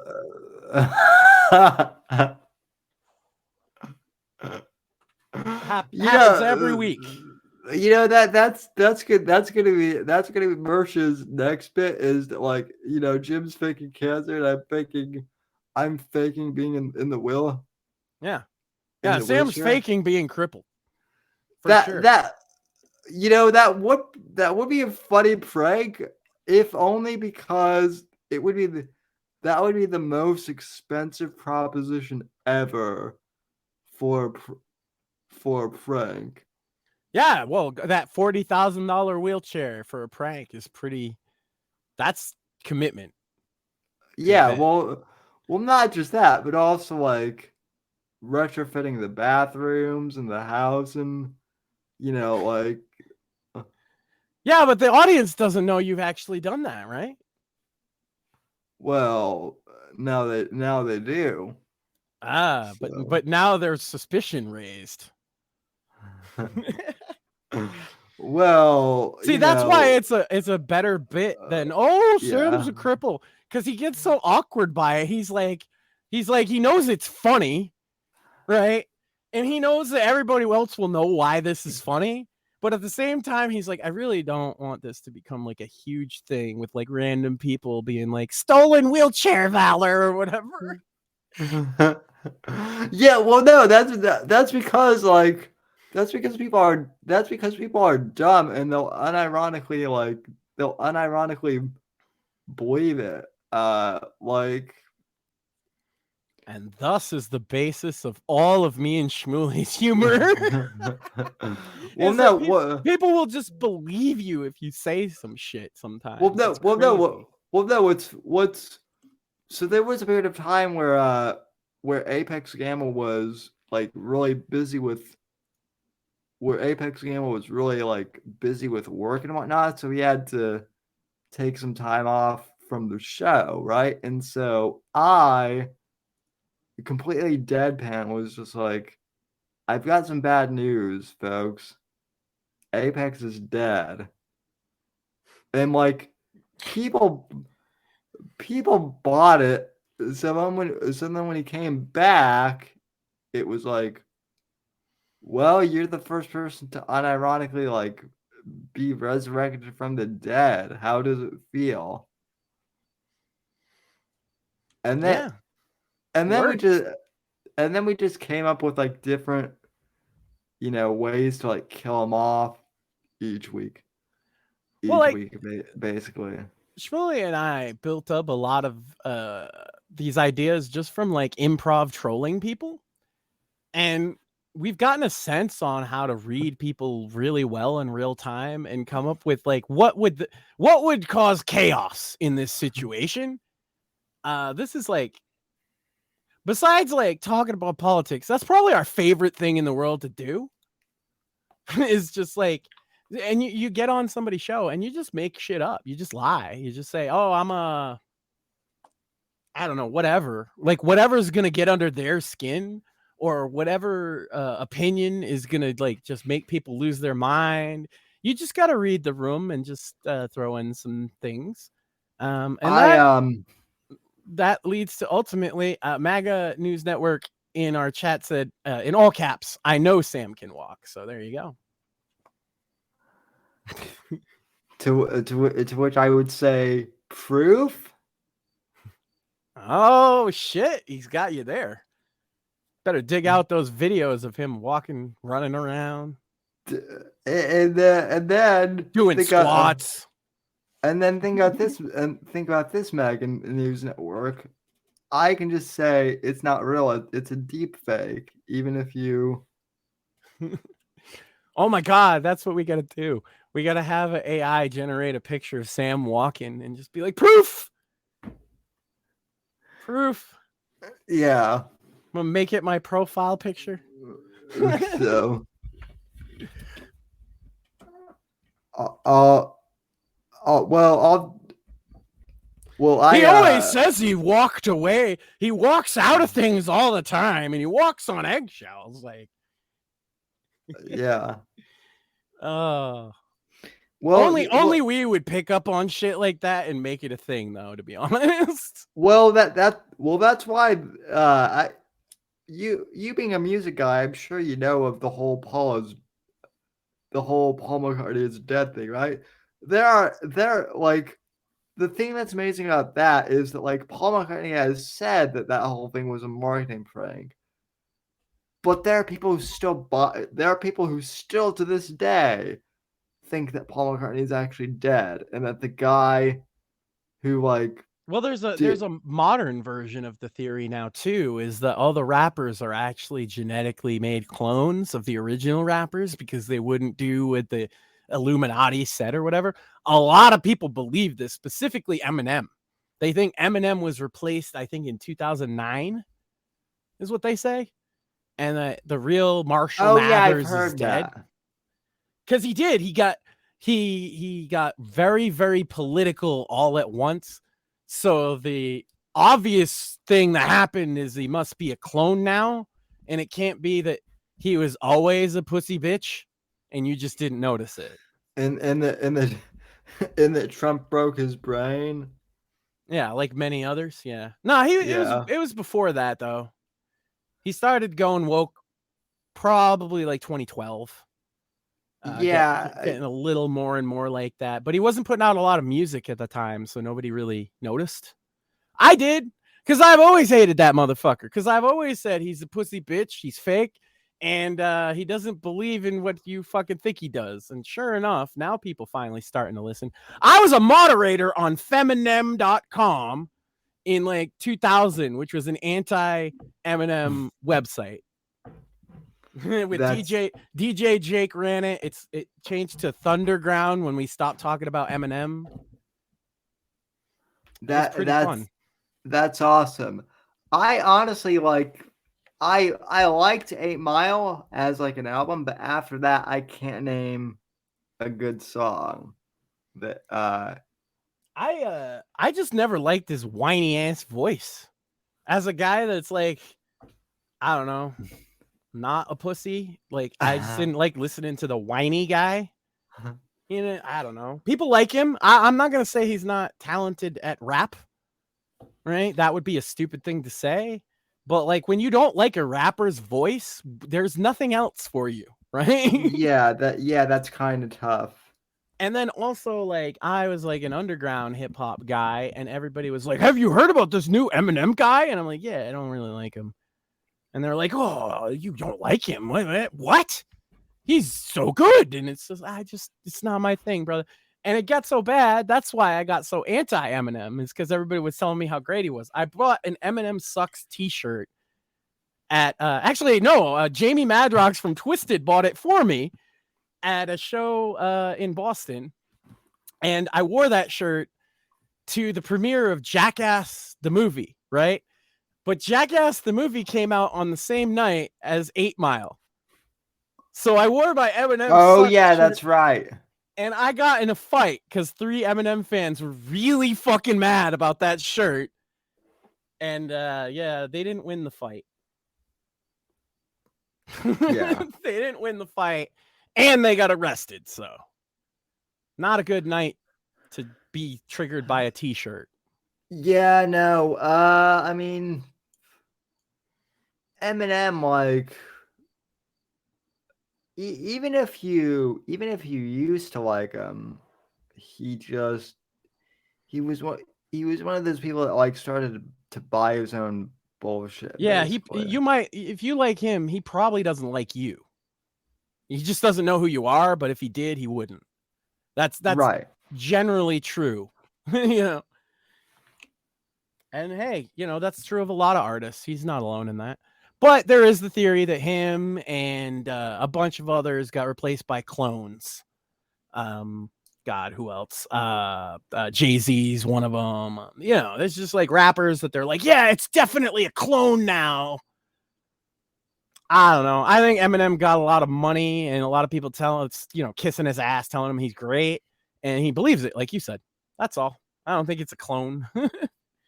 I've seen that happen to enough people where they're semi-famous and they're cool as fuck, and then they break out big and they're just awful. You know, awful. Yeah,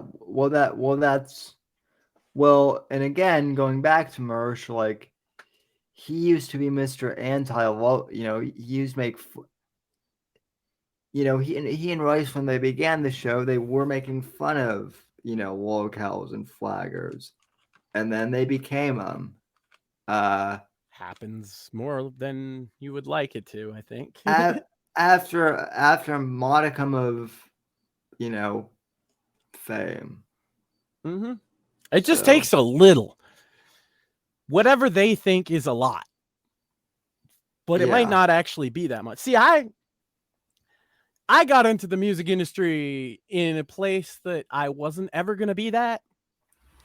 Right? I was a producer. You notice you don't see a lot of producers talk a lot, like music producers. You don't see them talk politics. You don't see a lot of music producers coming out with hot takes usually. It's because it's a very backstage kind of thing. Same thing with, like, I was like the gopher for I wasn't like on par with them. I was beneath them. You know what I mean? People act like it's me telling them, oh, I'm a story about me being a big shot. No. I was the lowest man on the totem pole, and I got treated as such by many, many celebrities. And then there's others who are cool. Some people can handle all the fame in the world and still be just real. Shout out to fucking Joey Fatone from NSYNC. He's one of those people, surprisingly enough. Had a wonderful conversation with that guy. He was fucking chill as fuck. Sometimes the right person gets famous. Usually not, though. Usually fame just completely ruins people's minds, and they start to feel like they're hot shit, and like that they don't bleed red and they don't take a shit like everybody else, and suddenly they're better than everybody. And then you become Madonna or something.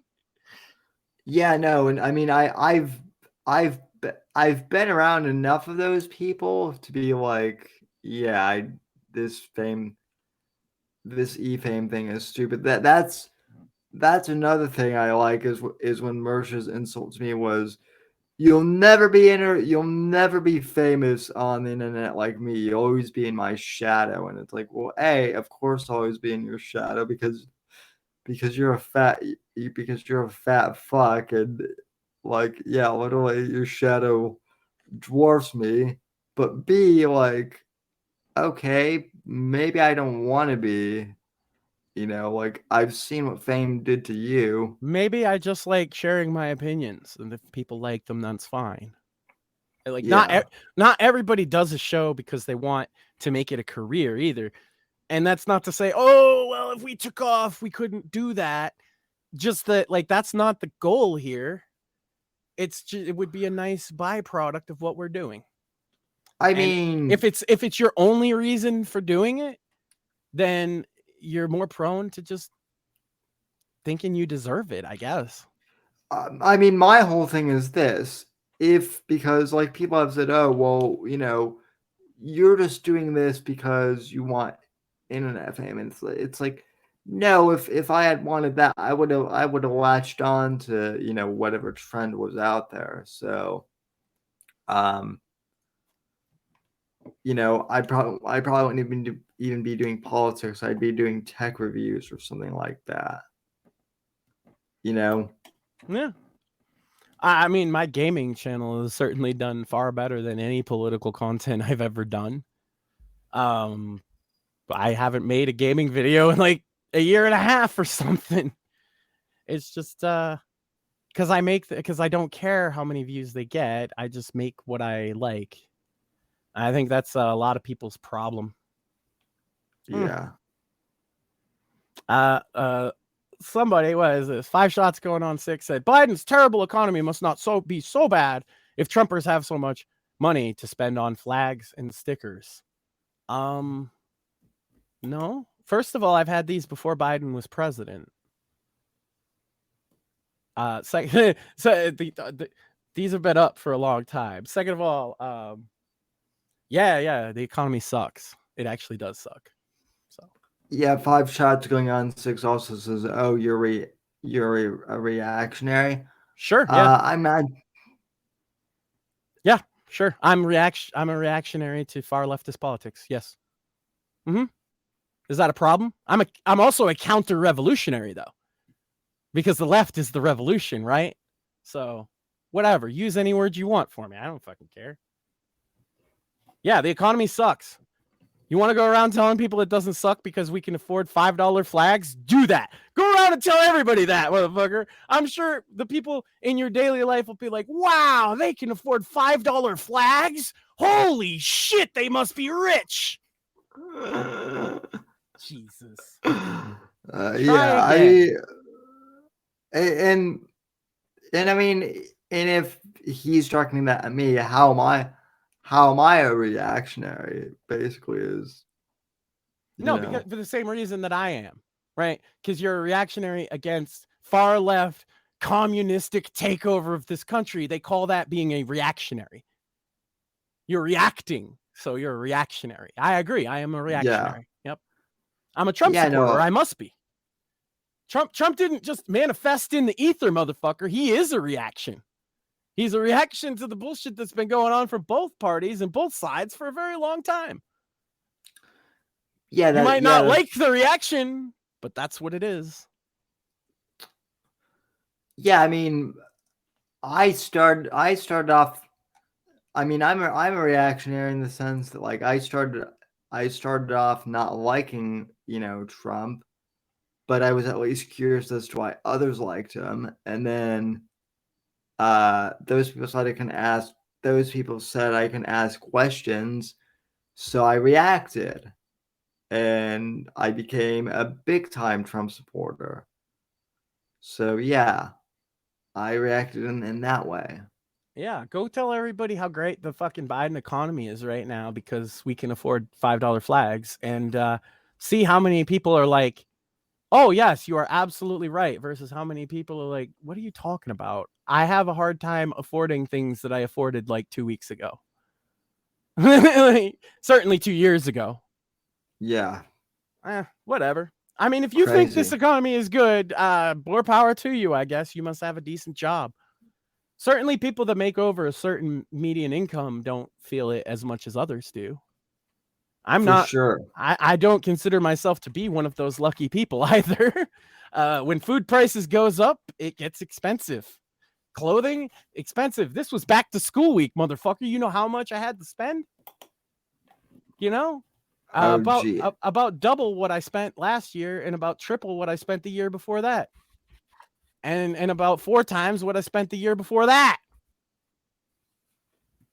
And I didn't have a kid in school before that, but I'm imagining it probably would have spent even less. Now I'm spending, a pair of pants for a fucking a boy, in grade school. You're looking at like $60 per pair of pants sometimes. Okay, even if you go to Walmart. Yeah, the economy's great. $60 pairs of pants. They're just jeans. They're not even name brand. Yeah. The economy is just wonderful. Wait, 60? Mm-hmm. After tax, of course. Well, shit. Yeah. And well, I needed more than one pair of pants, so you do the math. And that's just the pants. $20 t-shirts, fucking packs of underwear, like $30 fucking dollars, dude. Like, shit's outrageous. I don't have as much food in the house right now as I normally would because we had to buy everything under the sun. But it's my kids' school year, and I got to do that. It just sucks. Yeah. It sucks because it costs way the fuck more than it should. In fact, it takes up a large. It takes a percentage of my total income for the year. It certainly adds up to more than 1 or 2% that I spent on just back to school shit. Probably like 5. Yeah, but hey, between also they require computers and shit. The shit you got to provide for kids nowadays is not what I needed. Was like a notebook and a pencil. They're like, they need Bluetooth headphones and a laptop and a tablet. Oh my god. It's all that e-learning stuff now. Yeah. Which I'm convinced is not any better than which I'm convinced is no better than brick and mortar at this point. In some ways, no, but it's cheaper. That's the only thing they care about, is that it's cheaper. Yeah. Abolish the Department of Education immediately. I've been saying that since I was in middle school, basically. Yeah. Yeah, it's terrible, but what it is. It's just you adjust, you adapt. You live in the world, but then you take your kid to fucking school shopping, and you're like, Jesus, this is like, okay, we're gonna have one less like big fun event in the fall time, maybe two less. Like we'd planned on an arcade trip, we'd planned on like an all day. These are things that we kind of have to put to the wayside because school shopping was like twice as expensive as I expected. Yeah. But no, the economy's great because I can afford $5 flags. Give me a break.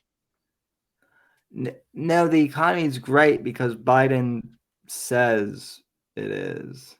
True. All right. Well, Shmuley's down for the count, I think, and oh wow, we're coming up on 3 hours and 30 minutes about. So. Oh shit. Yeah, we should probably call it an evening. Rejourn next week, same time. Yeah, rejourn. Mr. Medicare is streaming tomorrow, so that'll be fun. I'm sure we'll have lots to talk about with that. Can't wait for the return of Cancer Man. So. That'll be fun. I'm sure all kinds of fun and stupid shit will happen that we'll have more. We never run out of fucking shit. No, I mean, I wish we would, because as much as like we would not have content that week, it'd be nice to not have any like wild news stories for just 1 week. I mean, this week we didn't really have any wild news stories, but I mean, true. But then Mersh decided to be Mersh and give us wild content to talk about. True. To talk about. And like I said, I understand we don't usually talk about E-drama that much here, but I mean, he just kept posting and saying. I saw the thing of his table, and he's like, "How prepared do you think I am?" And he's got like cigarettes and bongs, and like a cheap cig, like a clearly cheap cig. Like, bro, if you're gonna get a cig, I don't know. It seems like he's probably paying for it still, if we know Mersh at all. I don't know what it was. August though, and the whole thing was ripped by August, right? Well, I could safely say that I've lost like 1/25 of a Mersh this month alone. Gotta get out there, man. That's the thing. I come in here and I have all this shit talk about politics and I troll on Twitter, but y'all don't even realize is that like my normal life is like run 10 miles, do school shit, go to the school and meet with them and do the activities at the school, meet with fucking people in my neighborhood. Like I'm not as online as most people. Max is late to the show sometimes, more often than not, because he's running. Yeah, literally. Well, because I like night runs, and like last week was a good example. I was late because I think I even said it on the show. The cops had a whole fucking area blocked off, and they made me go the detour, even though I'm on foot. And I was like, bro, come on, that's an extra like 2 miles I gotta run now on down your fucking detour. Like I'm already in them. And they're like, look, we can't let anybody through. I'm like, I could just walk right there. You're walking over there. You guys can walk by me, make sure I don't touch anything. Jesus Christ, dude. Anyway, yeah, I'm out there running. I'm out there fucking trying to take care of my health and self. And I look at news stories online. I come in here and I shitpost, and then I go back into the real world. You might see me post on Twitter a lot, but that's because like I work from home and I have 2 monitors. Yeah, same. Yeah, same here. I actually write for a living, and yeah, I'm on Twitter a lot of the time. In fact, it was actually, I will say this, it was actually kind of a bit weird because even though I had internet, like I kind of kept stuff off yesterday just on the off chance that like we did have power outages. It was weird to like take a nap at like 4 in the afternoon and like, you know, sleep as like the rain came down. Like I rarely do that. Just out of boredom, right? Just out of like, well, there ain't shit else to do. Yeah. Yeah. So yeah, know that feeling. But I'm glad that the as Shmuley and I said at the beginning, I'm glad that the government controls the weather and that they steered the hurricane away from this area, I guess. So there you go, good on them. You always got to find the bright side. The bright side is if the weather's controlled by the government, it didn't hit you. There you go. Yep. I had to call in a few favors. Wasn't cheap, but Oh, you called Wolverine, huh? He's definitely got all the connections. Sorry. Yeah. No, yeah. Shoot, you blew his cover, man. So he certainly seems to think so. Oh, I like that guy. I genuinely like the guy, though. That's the funny part. Yeah, he probably doesn't think so. No, that's a funny thing is oftentimes trolls love their muse. So, well, like it's built into. I keep saying I'm Irish as fuck. I'm from Massachusetts. It's like built in. Like we enjoy arguing with people. That's the thing. Is like when you're not you, but like when you're mad arguing with me, just know that I'm not. And even if I put on airs like I am, like when I yell, like I've been doing this a long time. I know how to put on stage rage. No, that's how my best friend since middle school and I are. Like we'll literally shout at each other and be like, "I love you, faggot," or like stuff like that. Well, I'm gonna get people sometimes, right? Like Johnny Fox. I was like, I'm gonna get a laugh out of you. I'm gonna make a fool out of you. But the difference between him and me is he thought we were engaged in like a death struggle. And I was just having a laugh. Right. And that's what happens a lot is I'm just having a laugh and people don't enjoy conflict as much as I do. That's the whole thing with that was the whole basis of my initial feud with Mersh was like I invited one guy on my show that he didn't like, and that's Alan Powell, who I've known since before Mersh, and Mersh had like an epic meltdown and did a 2-hour show on me, which I wasn't even aware of until someone like told me about it the next day, and I'm like, oh, he did like a 2-hour show on me. I'll do a video response. And then my 10-minute video response made him flip out even more. So it's all good though. So yeah. Well, I'll still enjoy Twitter arguments until they ban me for quote commercial inviability, which is a thing that they're going to start doing. Yeah, I read about that. It's dumb. It just reminds me, you've seen Falling Down, right? Oh yeah. Do you remember what the sign the black guy's holding up says? No. It says commercially unviable. Oh, because the bank won't give him a loan because they said he's commercially unviable. And that's what he was like mad and protesting about, right? I just think it's really funny that that's the wording that they use. Cause I'm now we're all that black guy, unless you got like 100,000 followers, right? Holding up a sign saying commercially unviable. Yep. I can't talk on Twitter because I'm commercially unviable.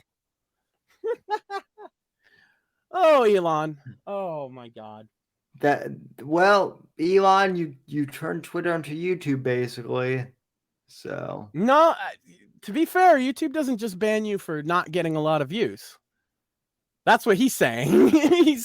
Twitter's gonna ban you for being a too small of an account. Well, I mean, my channel is stagnated at 800, basically. Yeah, but that we used to get shadow banned on YouTube. I'm not saying that. This is just not a shadow ban. It's just you're commercially inviable. Get out. Well, what does that even mean? Who's commercially inviable and who decides what it is? How much money do you have to make for that? I'll tell you what that means. That means the user base of X is going to suffer, exponentially when that happens. So, yeah, it'll be funny. It'll be very, very funny. And that's what I'm here for. Yep. So, I mean, it'd even be funny if I get banned. It would have even been funny if I got banned for nothing on this recent flag. I'm pretty open to seeing things that are funny, even if they happen to me. Yeah, it'll be really funny, not to pick on him too much, when Morpheus gets banned for being commercially. Ooh, shots fired. No, because think about it this way, like it will suck, but it'll also be funny because it'll be like I wasn't being edgy or anything. And it's like, no, more, you don't understand. You weren't big enough. Yeah, if you're not clickbaiting, you don't belong on Twitter is the new thing. Like, I'm sure that'll work out really well for Elon if the whole point of Twitter is clickbait. As if it already wasn't, now it's like enshrined in policy. Let's fucking go. Yep. Let's burn it to the ground. All right, folks. And on that, we'll be back next week. Same bat time, same bat channel. Will Max still be on X? Will Sam still be on X? Who knows? Tune in next week. We got a whole month before the commercial inviolability thing. Oh, that's a good point. So, all right, folks. We'll talk to John down the road. One final thing, go play Disco Elysium. It's a fun game. True. Buy Sam's book. Oh yeah, and buy my book too. So I got a shill for you because you forget. So all right, later Gators.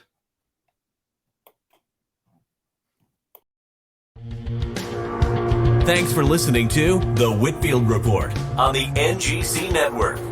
Please visit Sam's website at www.thesamwhitfield.com and support Sam on Patreon at patreon.com/Whitfield Report. Until next time, God bless, God save this great nation, and God, freedom, legacy, in that order.